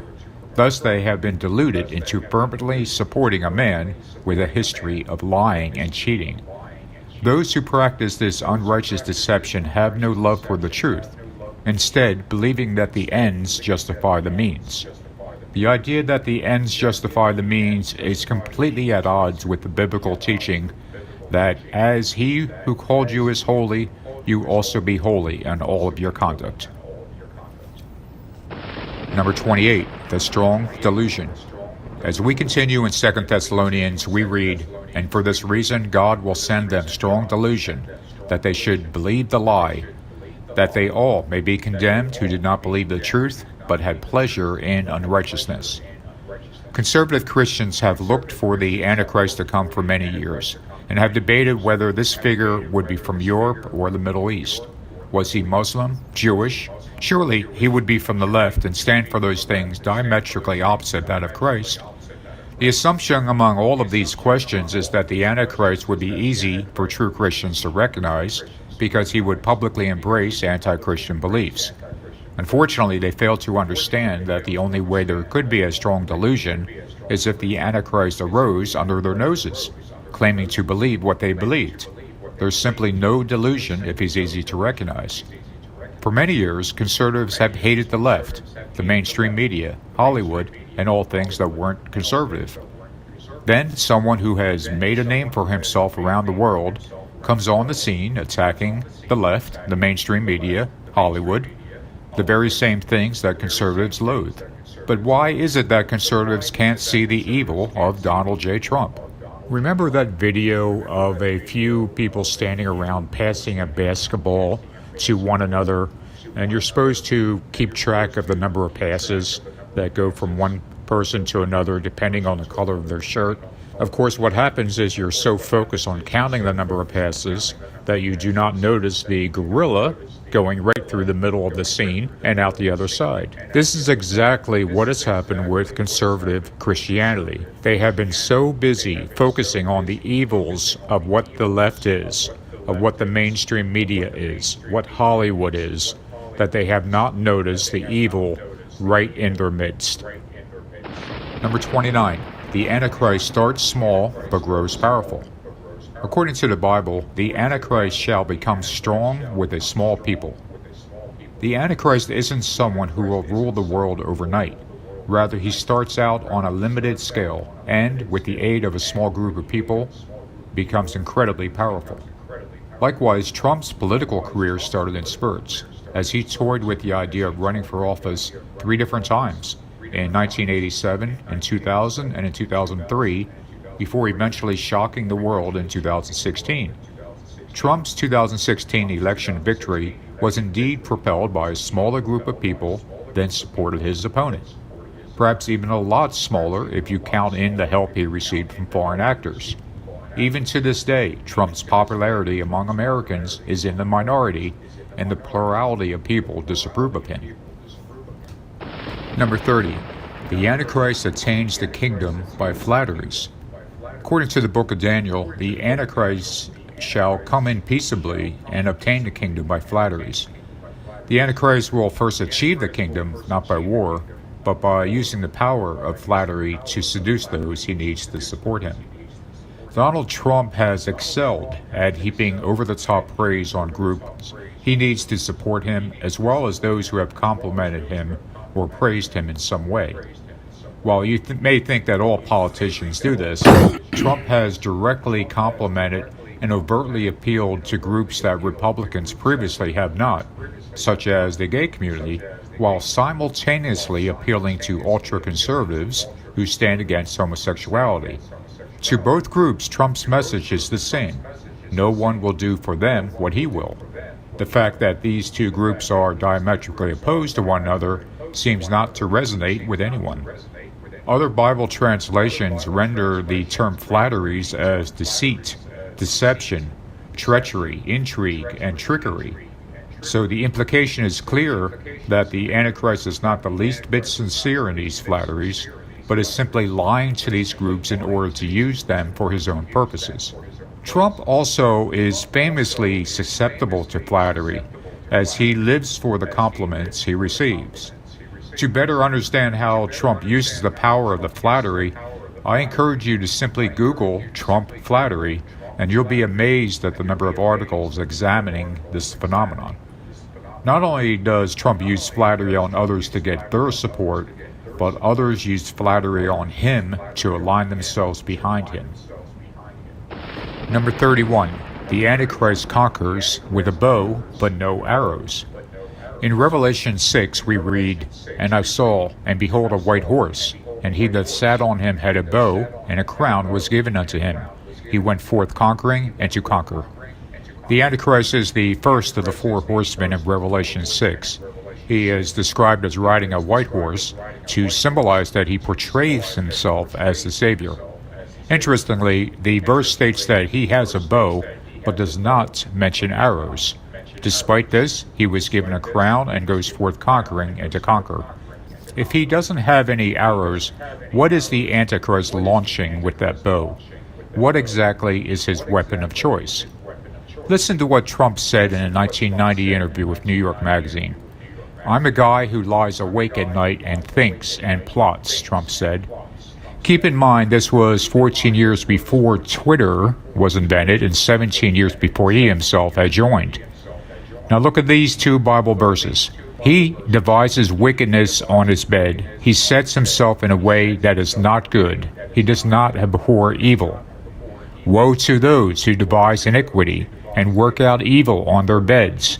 At morning light they practice it, because it is in the power of their hand. Did you catch it? Those who practice evil, because it is in the power of their hand.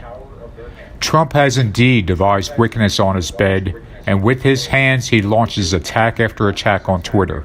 The phone is his proverbial bow, his tweets are the arrows, and with them he has indeed conquered one adversary after the other. Number 32. The Antichrist will succeed in all that he does.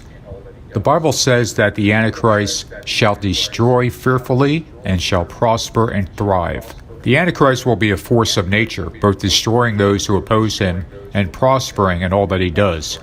His successes will come in legion, and will be why many either worship him or acquiesce to his will. There are those who think Trump has failed at many of his objectives as president, whether getting the wall built or having his way on a variety of issues.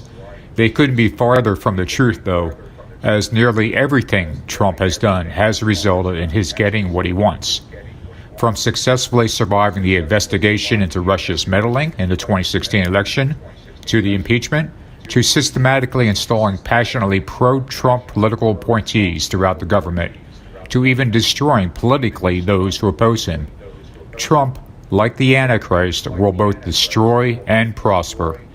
In his second term, look for Trump to successfully destroy much of the free press by loosening the libel laws, and tout that as a major victory to his supporters. And they will, no doubt, agree.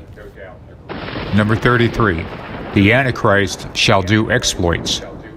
The Antichrist will do big things around the world, which is one of the reasons that all nations will marvel at him. His exploits will be clear for all to see, and he will be both praised and feared because of them. With Trump, there's no question that he views his own achievements in the most grandiose style imaginable. While much of what he says is hyperbole, there's no question that he has already achieved a great deal in this world. Trump will eventually have his Great Wall on the southern border, and he will eventually do many other exploits around the globe.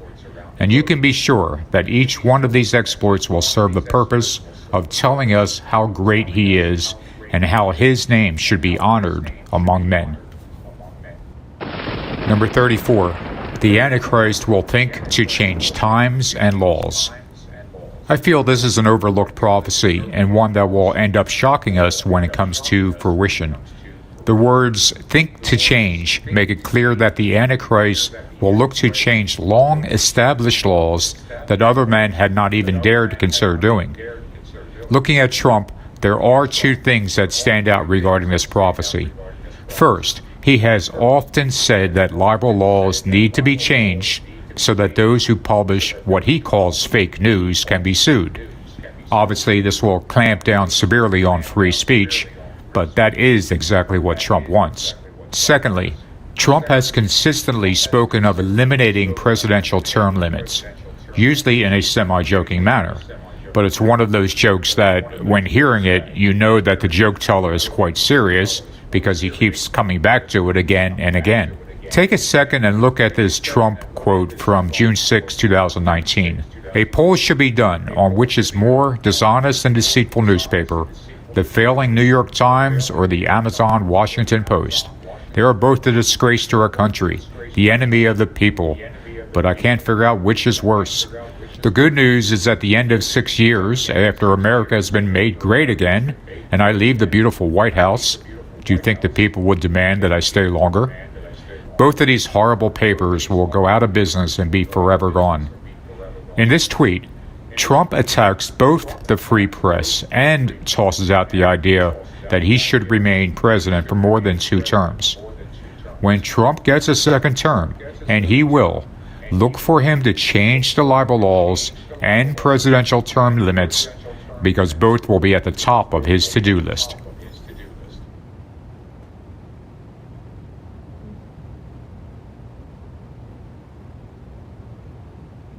Number 35, the New World Order.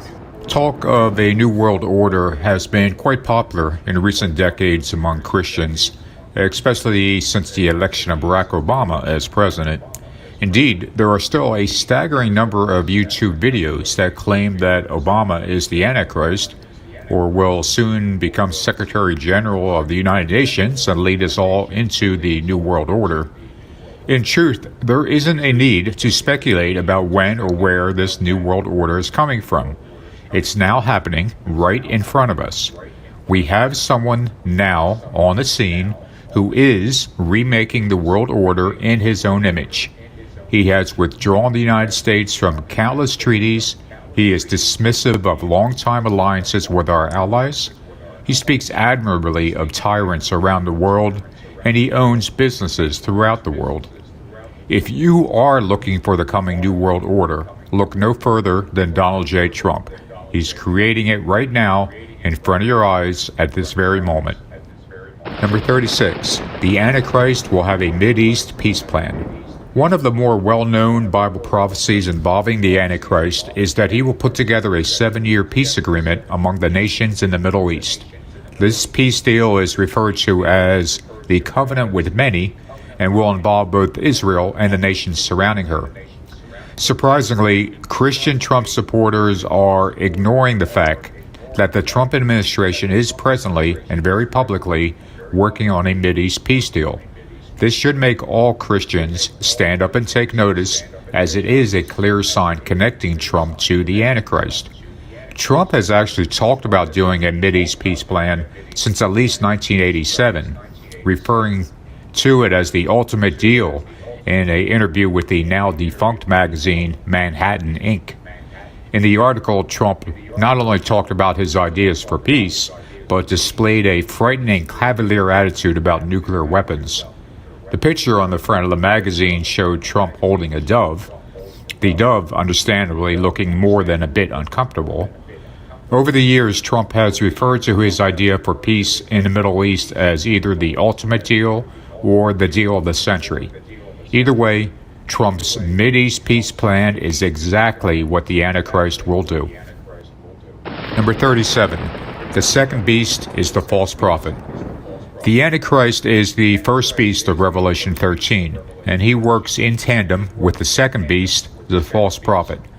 It is this false prophet who will be responsible for the mark of the beast and so-called miracles in support of the Antichrist. Most people know that Trump is no fan of Pope Francis, going back to when Francis publicly stated that Trump wasn't a Christian. What most people don't know is that there is a concerted effort by many Trump allies, including Steve Bannon, to have Pope Francis step aside in favor of a more conservative pontiff.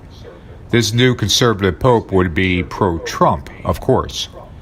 The curious thing is that the majority of Trump's supporters are presently against Pope Francis, and the vast majority of those people who want a more conservative pope are supportive of Trump. This pro-Trump and anti-Pope coalition is an irresistible force and will remake the White House-Vatican dynamic. The Antichrist Trump is about to have a pro-Trump Pope who will be the false prophet, and these two will work together to wreak havoc in the world in the very near future. Although I obviously don't know who the next Pope will be, I believe we should keep our eyes out for Cardinal Pietro Parolin. I will cover Parolin more in a future video. Number 38. The Antichrist is a ruthless world dictator. In the Bible, the Antichrist is described as a tyrant who will rule over the world with an iron fist. He will be a law unto himself and enforce his own new world order with a reign of terror the likes of which have never been seen. Trump has repeatedly bragged about being the law and order president, and appears to be looking for any reason he can find to bring the U.S. military onto American streets. By all indications, Trump pines to be the American strongman, the type of leader who will crack down on anyone who dares to dissent. There is now a Keep America Safe slogan being promoted widely among Trump supporters. And it is exactly this kind of simplistic jargon that will delude people into backing Trump's police state. Trump's law and order presidency will soon evolve into the lawless one's new world order. Number 39. The Antichrist is a warmonger. The Antichrist seeks to conquer with a power unmatched by other nations. This power is so far above and beyond what other nations can do that they can do little but ask who can make war with him. In his very first speech to Congress after becoming president, Trump vowed to greatly increase military spending.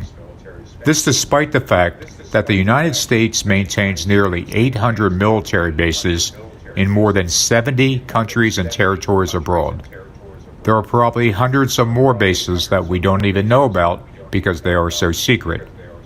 By contrast, Britain, France, and Russia have about 30 foreign bases combined. Trump has greatly expanded the military capabilities of the United States, including its nuclear arsenal. He has said he doesn't want to roll out using nukes. In less than 4 years as president, Trump has threatened nations with destruction, exponentially increased spending on the U.S. military, and repeatedly bragged about how strong and powerful it is. It is clear that Trump will not be happy until that overwhelmingly powerful military he built is finally used in ways that will shock the world, and it will be.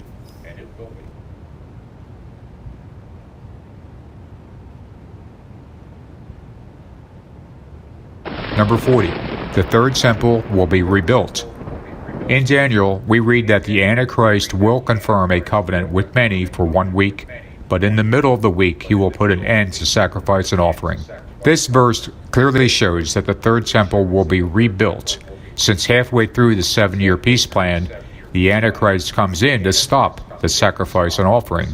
Beyond that, there are other passages that state that the Antichrist will eventually seat himself inside the temple and proclaim himself to be God. By coincidence, Trump is a builder. That's what I do, is I build. I was always very good at building. It was always my best thing. I think better than being president, I was maybe good at building. My belief is that not only will the third temple be built as part of Trump's peace plan, but that a Trump-owned company will do the building. After it's finished, don't be surprised if the name Trump appears somewhere on the third temple structure itself, perhaps as an engraving or a plaque, to honor Trump's efforts to get it built. Number 41. Israel seeks the Messiah. Donald Trump is being called a type of King Cyrus by many in Israel, as well as the evangelical Christian community. To further connect Trump to the Antichrist in this matter, Trump's image is now being produced on temple coins alongside that of King Cyrus. Israel has named towns, train stations, and squares after Trump. He's been called the Shield of Jerusalem, the King and final U.S. President, and there's even a song called Super Trump. Israel is honoring Trump in a multitude of ways, and it all exactly fits the type of honor and worship that the Antichrist will receive in the final days. Both Israel and Trump supporters elevate Trump to a king-like status, which he approves of, and it won't be long before he elevates himself even beyond that. Number 42. The Antichrist breaks the Mideast Peace Covenant. As we read in 2 Thessalonians, another name for the Antichrist is the son of perdition. The Antichrist shares this name with Judas, who is also called the son of perdition by Jesus. Not long after proclaiming that peace and security has been achieved, the Antichrist will break the covenant that he himself put together. Just like the Antichrist, Trump is notoriously unfaithful, not just in his marriages, but in his business days, where contractors have had to sue him to try and get the money they were rightfully owed. Trump has continued this unfaithfulness as president, unilaterally withdrawing the United States from countless treaties and agreements.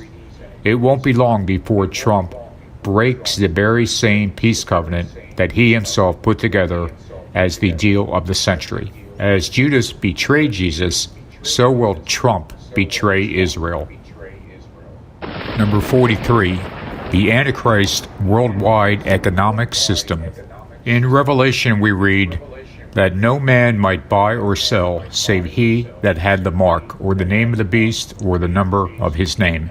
The Antichrist will, via the false prophet, implement a worldwide economic system to enforce both loyalty and obedience. Only once loyalty to the Antichrist, signified by the mark of the beast, will allow participation in the world economy. At that time, if you refuse the mark, you will not be allowed to buy or sell, and thus have no access to money. Donald Trump is obsessed with money, but even more so with the nation's economy, which he has called the greatest economy in the history of the world. Trump has taken full credit for the economy and views it as his crowning achievement in his first term as president. Coincidentally, Trump is also obsessed with loyalty and with promoting his own name. These three things together, the need for loyalty, the promotion of his own name, and the tie-in to the economy, are traits that both Trump and the Antichrist share. Number 44, the mark of the beast. Contrary to what many Christians believe, it is not the Antichrist who institutes the mark of the beast. Rather, it is the false prophet, the second beast of Revelation 13, who causes the world to receive the mark on their right hands or foreheads. This mark signifies one's allegiance to the beast and allows one to participate in the worldwide economic system of the Antichrist. Ironically, the current president of the United States already has a history of marking his name on dozens of buildings and properties around the world. This has either been done with the letter T as a simple mark, or his actual last name spelled out. There's also one particular number that is currently associated with President Donald Trump. That is the number 45, which signifies that he is the 45th President of the United States. Thus, we can now see that the mark of the beast is 1. Just a simple mark, 2. The name of the beast, or 3. The number of the name. Likewise, with Trump, we have seen that he already uses 1. A simple mark, or 2. His own name. We have yet to see what the number of his name might be, but I do feel that the number 45 will be involved somehow. Since world events are moving so quickly, we do need to pay attention to what's happening in the news. Perhaps another number will rise that will be the number of Trump. But for right now, I think we should keep the number 45 in the back of our minds because it does, at this moment, signify the number of Trump. In addition, Trump has a direct connection to the number 666, which I will cover more in a future video. It's important to note that foreshadowing is a literary device the Bible uses quite often. So is there presently any kind of mark or engraving that is now signifying an allegiance to one man? Is this mark or engraving worn on the forehead? As it turns out, yes, there is one specific mark that is presently worn on the forehead, and that does signify one's allegiance to one man. The MAGA name also bears a striking similarity to Magus, which was the name of a class of priests in ancient Persia. Who were these Magus priests? None other than sorcerers, astrologers, and magicians. They were the original chaos magicians of their time. MAGA hats are indeed a foreshadowing of the coming mark of the beast, as they signify an allegiance to one man, and the engraving is worn on the forehead. I believe you will soon see MAGA bracelets, rings, and gloves to further foreshadow the mark of the beast on one's right hand. It's quite striking that those who wear MAGA hats have such an unworldly allegiance to Trump, as if he is their be-all, end-all. And yet, that is exactly the same kind of allegiance that the Antichrist will receive from those who take his mark. Number 45. The Antichrist will claim to be God. It can be hard for most of us to imagine a scenario where any public figure starts calling himself God. And yet, according to the Bible, this is exactly what the Antichrist will eventually do. His out-of-control ego and innate desire to be worshipped will result in the most outrageous claim possible. The odd thing about Trump's bragging is that he keeps getting more outrageous with each passing day.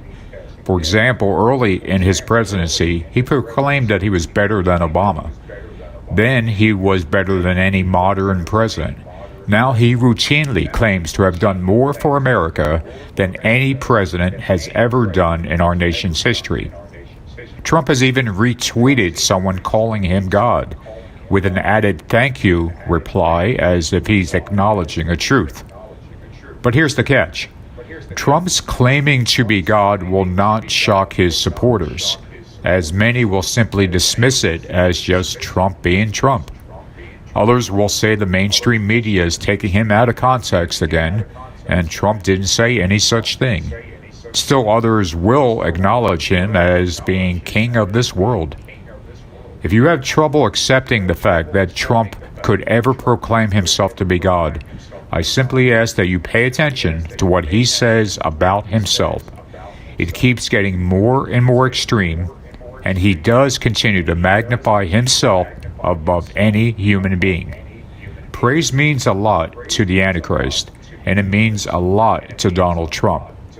Trump's eventual pronouncement that he is God is inevitable.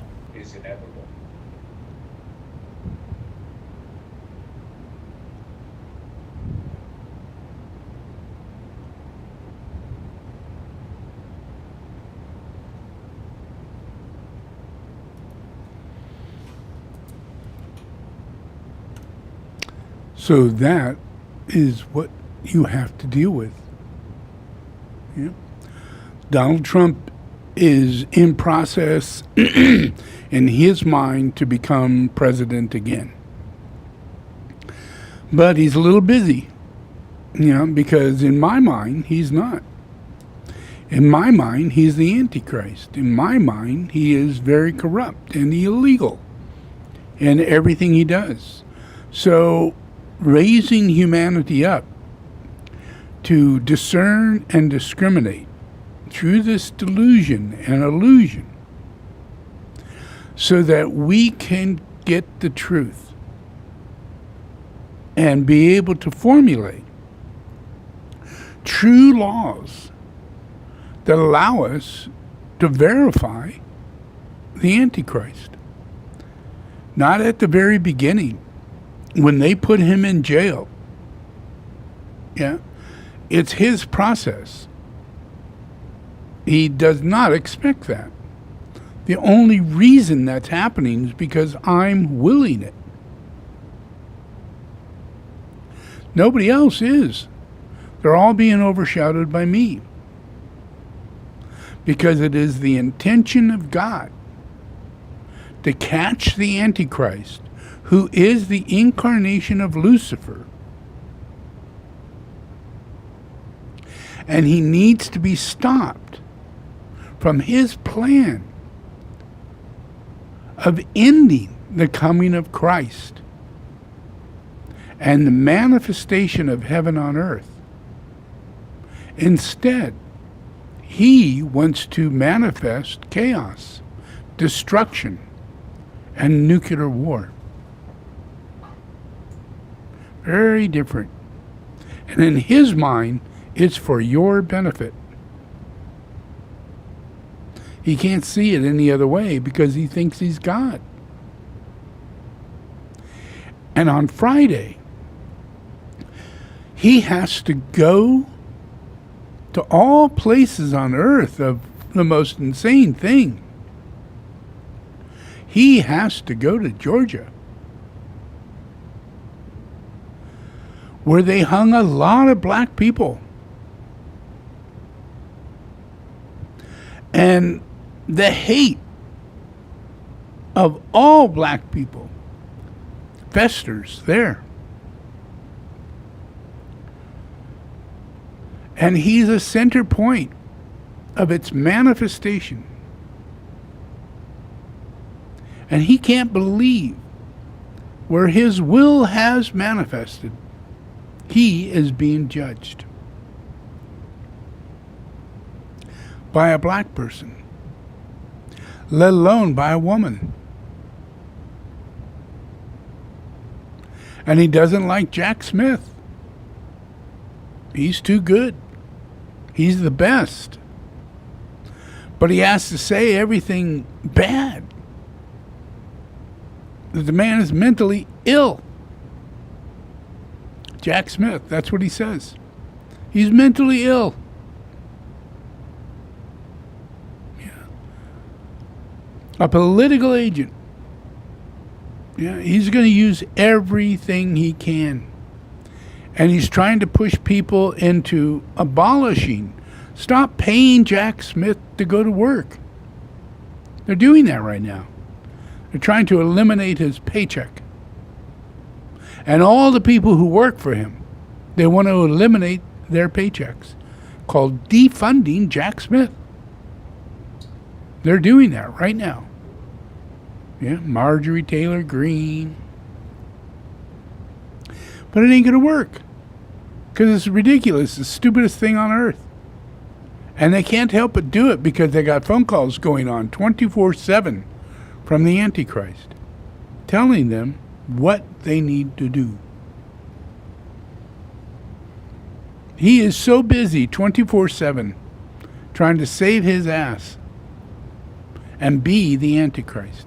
He wants to be the Antichrist. He can't be Christ, but he can be the Antichrist. And I think he just figures that he could do this before Christ comes. And that will glorify him, as did Hitler and Mussolini and Stalin and everybody. Yeah, they had their historical day.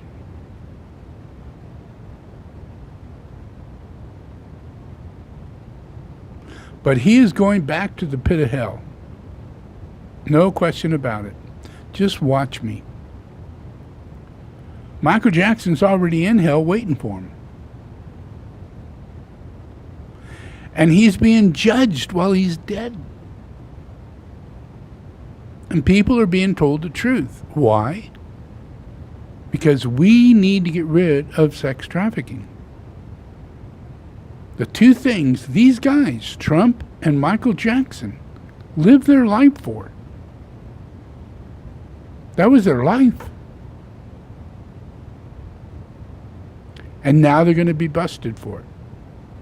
And from that, this earth will never allow them to reincarnate again. Because this is a new earth we're developing here. Not a new world order, but a new earth based on reincarnation, merit, and morality.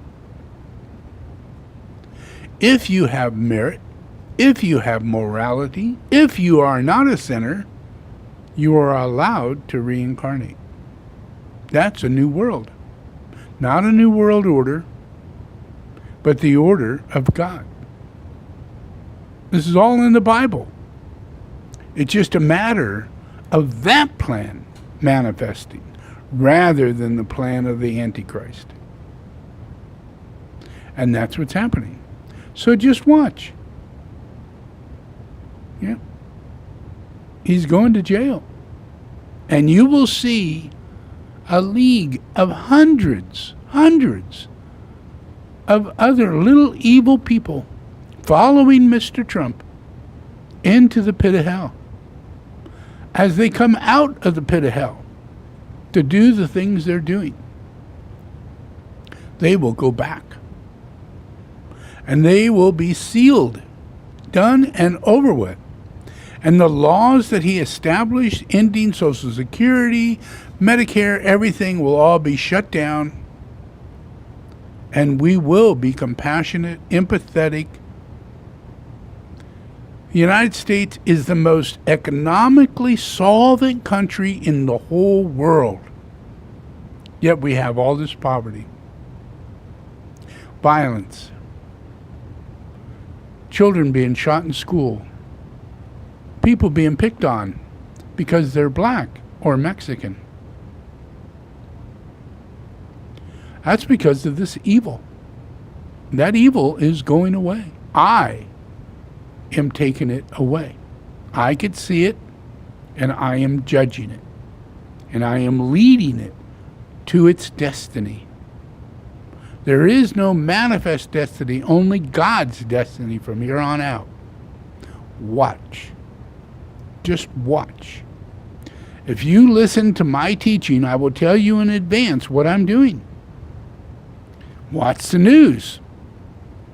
And you will see that what I say is what happens. I'm not a politician. I'm not doing any of this other than through the will of God to overthrow the Antichrist. And to show everybody on earth that he has been caught. That he is the Antichrist. And now he's in jail. And now everybody needs to change. Because they're his cult. And they're still his cult. And they need to shut that down. Because they will not reincarnate. Because I am shutting down birth. The process of people being able to get married, being able to find their loved one, have a child, and build a family is changing dramatically. Because the feminists the lesbians, the transgender are crazy. And there's no family there. There's no marriage there. And there will be no children there. So until they straighten their shit out, healthy men and women will step aside from them. And they will reconsider whether or not they want to be in a relationship.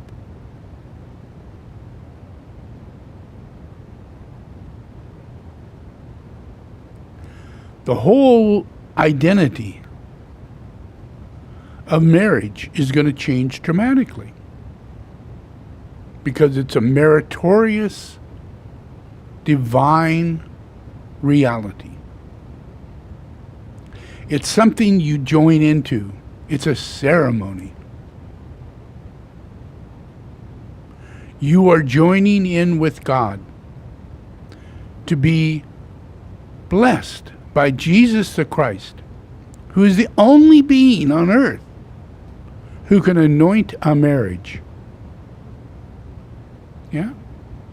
Not a grandmother, not a mother, not someone who finds someone that you need to marry because you're Muslim or you're Hindi or you're Chinese. Because there's no love in this world in that area. It's all machines. That is changing. Love will manifest. You will identify it by identifying vices and getting rid of them and turning them into virtues. Becoming healthier, more prosperity. It's not religion of prosperity. It's just simply sustainability. So now that you understand Donald Trump is the Antichrist, let's do a puja. That is the great invocation. That invocation is the invocation of the coming of Christ. So let's listen to that and do our ohms and relax. About every 10 seconds, I do Om, so do the Om same time I do. Number 1. The Antichrist.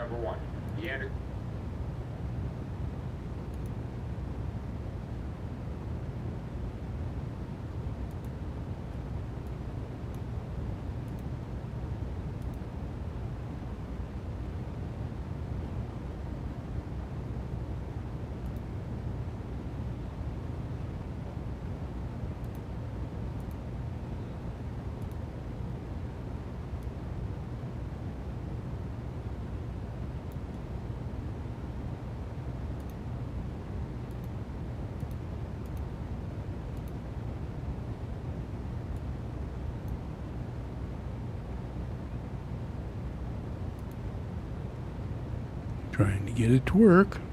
Be just a second.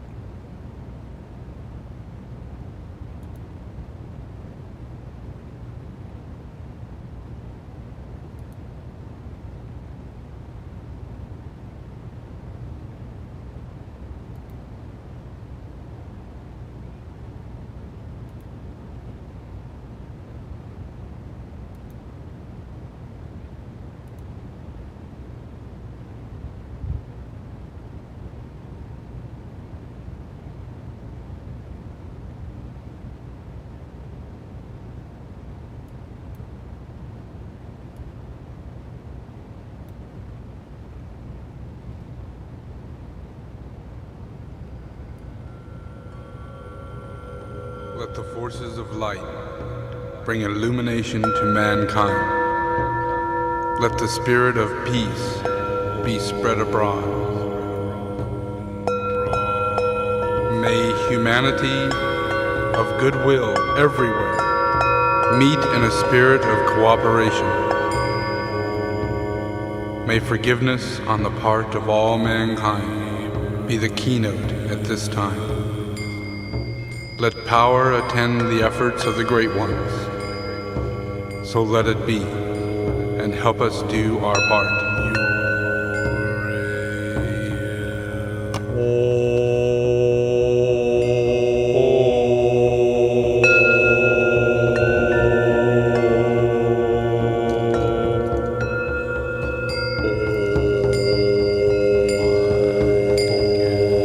I have these crystal glasses. I use these when I do puja.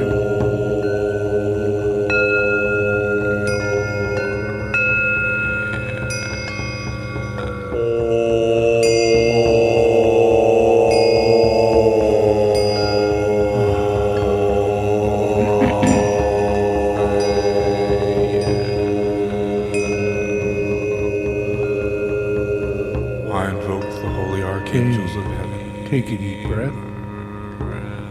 Let the lords of liberation issue forth. Let them bring succor to the sons of mankind. Let the rider from the secret place come forth. And come, say, come forth, O mighty one. Let the souls of mankind awaken to the light. And may they stand with massed intent. Let the fiat of the Lord go forth. The end of the woe has come. Come forth, O mighty one. The hour of service of the saving force has now arrived. Let it be spread abroad, O mighty one. Let light and love and power and death fulfill the purpose of the coming one. The will to save is here. The love to carry forth the work is widely spread abroad. The active aid of all who know the truth is also here. Come forth, O mighty one, and blend these three. Construct a great defending wall. The rule of evil now must end.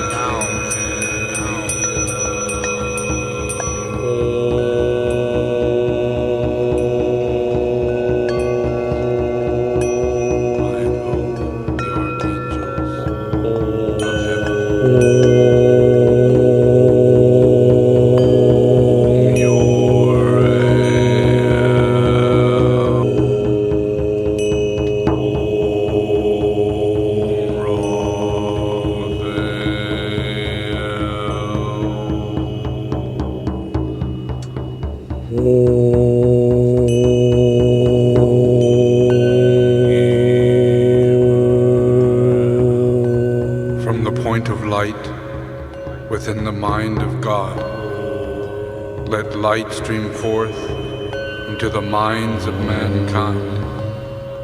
Let light descend on earth. From the point of love within the heart of God, let love stream forth into the hearts of mankind. May Christ return to earth. From the center, where the will of God is known, let purpose guide the little wills of men. A purpose which the masters know and serve. From the center, which we call the race of mankind, let the plan of love and light work out. And may it seal the door where evil dwells. Let light and love and power restore the plan on earth.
The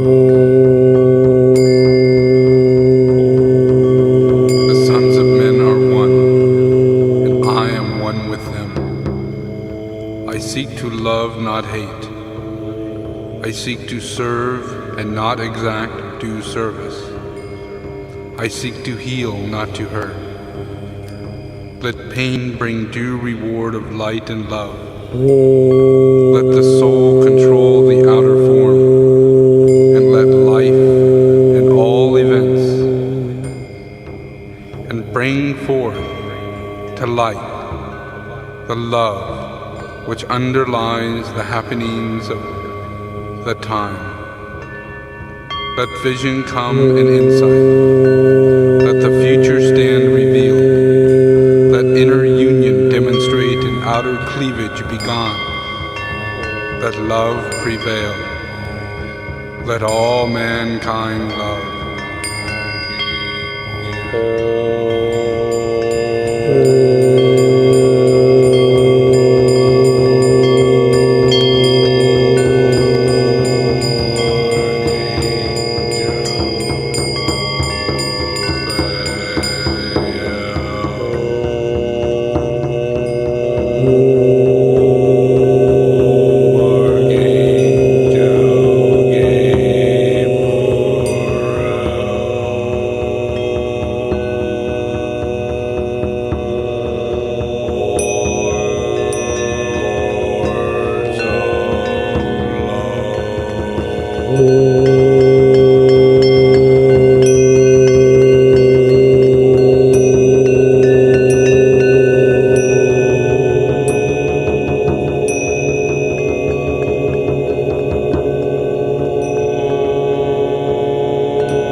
Okay, just relax. All right, so there's a lot to take in there. I've been teaching this for years. Started working on Donald Trump in 1977. I realized he was the Antichrist, and there was no question about it. So from that day on, I've been paying attention to all the news things and stuff that would come up, and witnessed everything that was happening and saw that it was just piece by piece, all signs of the Antichrist. So a lot of all that I do is based on not just finding him, but I had to deal with the fact of the Antichrist in many forms. That the reality of Michael Jackson, the reality of, you know, how Satan came in to America and was involved with the New Age process, channeling and witchcraft, and Aleister Crowley. And how all of that, you know, during that time, in the very early 1900s, were the formula of the Antichrist. The building up of Aleister Crowley, the establishing of Scientology, the relationship of King Charles, the coming of Diane, his wife, who never really fulfilled her desire to be queen, who is the reincarnation of Aleister Crowley. That's a very good thing that that didn't happen. But because you see what you think you see a girl, you don't know reincarnation exists. You think that this is just a romantic relationship between a prince and a princess. But I didn't. I knew who she was. I've been watching her, waiting to see where Aleister Crowley will show up, because he reincarnated in Diane. Come to find out, she becomes the chosen one who has to marry King Charles. All this is set up. If you look at it, you'll see that he was already waiting to marry Camilla. There was no question in his mind he was going to marry her. But that was not Satan's plan. Satan's plan was to get him in league with Diane, so that when it comes to the time for him to come down into the process of taking and pledging allegiance to Satan, which he did, Diane was to be by his side, and chaos was to reign by that time. Big chaos, major. But that didn't happen. And on the other side is Michael Jackson, the reincarnation of Hitler. And everybody thinks he's just the cutest little thing. He's a little boy who can sing and dance and gets everybody's attention. And I'm going, oh my God, that's Hitler. How is that going to turn out? I'm sure he didn't want to be a black person. But Aleister Crowley did want to be Diane. His whole focus was to incarnate the goddess Diane, the goddess of war, and be that goddess. So he could be in the world at the time of the Antichrist, which is this time. So she's gone. Scientology is really big. And it's got all of Hollywood, which is exactly where Aleister Crowley went. So in reality, Diane manifested through Scientology.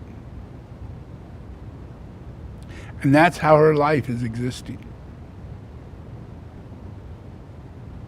And Michael Jackson, he grows up and he's a pedophile. And he starts grooming little boys and having sex with them. He gets Neverland. He's a perfect pedophile. Yeah. And every sign you can imagine. So he's literally a child trafficker. We study it. We see he's getting kids from Europe. He's getting kids from Australia. He's getting kids from America. He's trafficking children so he can have sex with them.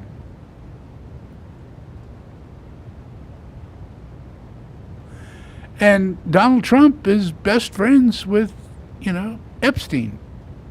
And they're out raping kids while this is going on with Michael Jackson.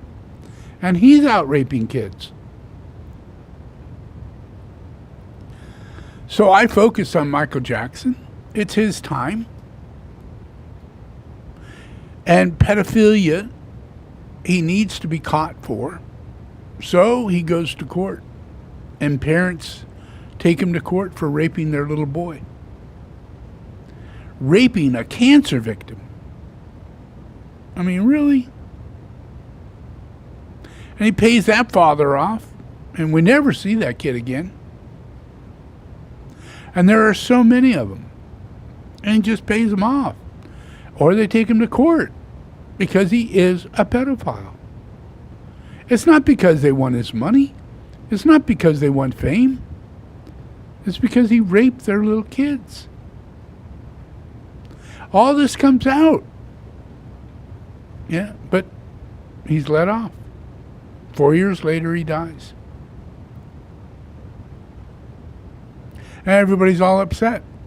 And they send the doctor who he hired to keep him alive and keep him on drugs, which in the end, he kills him with all the drugs and everything. And he is the one who's made to confess or acknowledge the fact that he was the one who killed Michael Jackson. And it wasn't. It was Michael Jackson. Just like Elvis Presley killed Elvis Presley. Michael Jackson killed Michael Jackson. And he used people to do it. Yeah, and luckily, nobody went to jail for Elvis Presley's death. But, this guy did for Michael Jackson's death. That's how evil this whole thing is. So he's being busted now. As you see, the courts are coming back. They're looking over everything. And the next time I do this, I will show you what they found, which has never been shown. What they found in Michael Jackson's house. He drew pictures of killing kids. He drew pictures of dismembering kids. He drew pictures of cutting penises off. Yeah, there's a lot of that. That's what they found, and they took him to court, and they had all this information. And yet he walked. Yeah. So this is what Donald Trump is counting on. You're going to let him walk. Just like you did Hitler. But it's not going to happen that way. And I did not let Michael Jackson walk. You think he died, but he was put to death. He was ended. Now, the same situation is going to happen if Donald Trump doesn't go to jail. He will be totally possessed by every demon that exists. And they will cause him to commit suicide. That's his own making. He created that outcome. Same as Michael Jackson. He created that outcome. Yeah? And it's going to come down. If they don't go to jail, if they don't get to be known for who they are and what they are, and that they're not real humans, that they're demons, and that we need to stop them. And we are. So next week I'll go on a little further to help you better understand, you know, how it is we would have allowed Michael Jackson to get away. And if by Friday Trump doesn't walk into the courtroom and they don't go to pick him up, when I give teachings on Sunday, you're going to get a lot more information, you know, that's not put out. And it'll help you clarify not just him, but many demons who I have brought to this earth to be judged. Yeah. So just enjoy. The pujas that you should listen to at this time is the Great Invocation, A Soul I Walk on Earth, and Dispelling World Glamour. Yeah, just change them up. When you do soul therapy, listen to the Great Invocation. When you're in meditation during the day, listen to Dispelling World Glamour or A Soul I Walk on Earth. Yep. But keep these going at this time because they majorly affect angelic understanding and angelic ways of thinking. And those are your mind. That is your way of understanding. You are an angel. And the more that we listen in this particular level of understanding, we rise up. And when we rise up, the devil goes down. So let's rise up. All right. Thank you very much.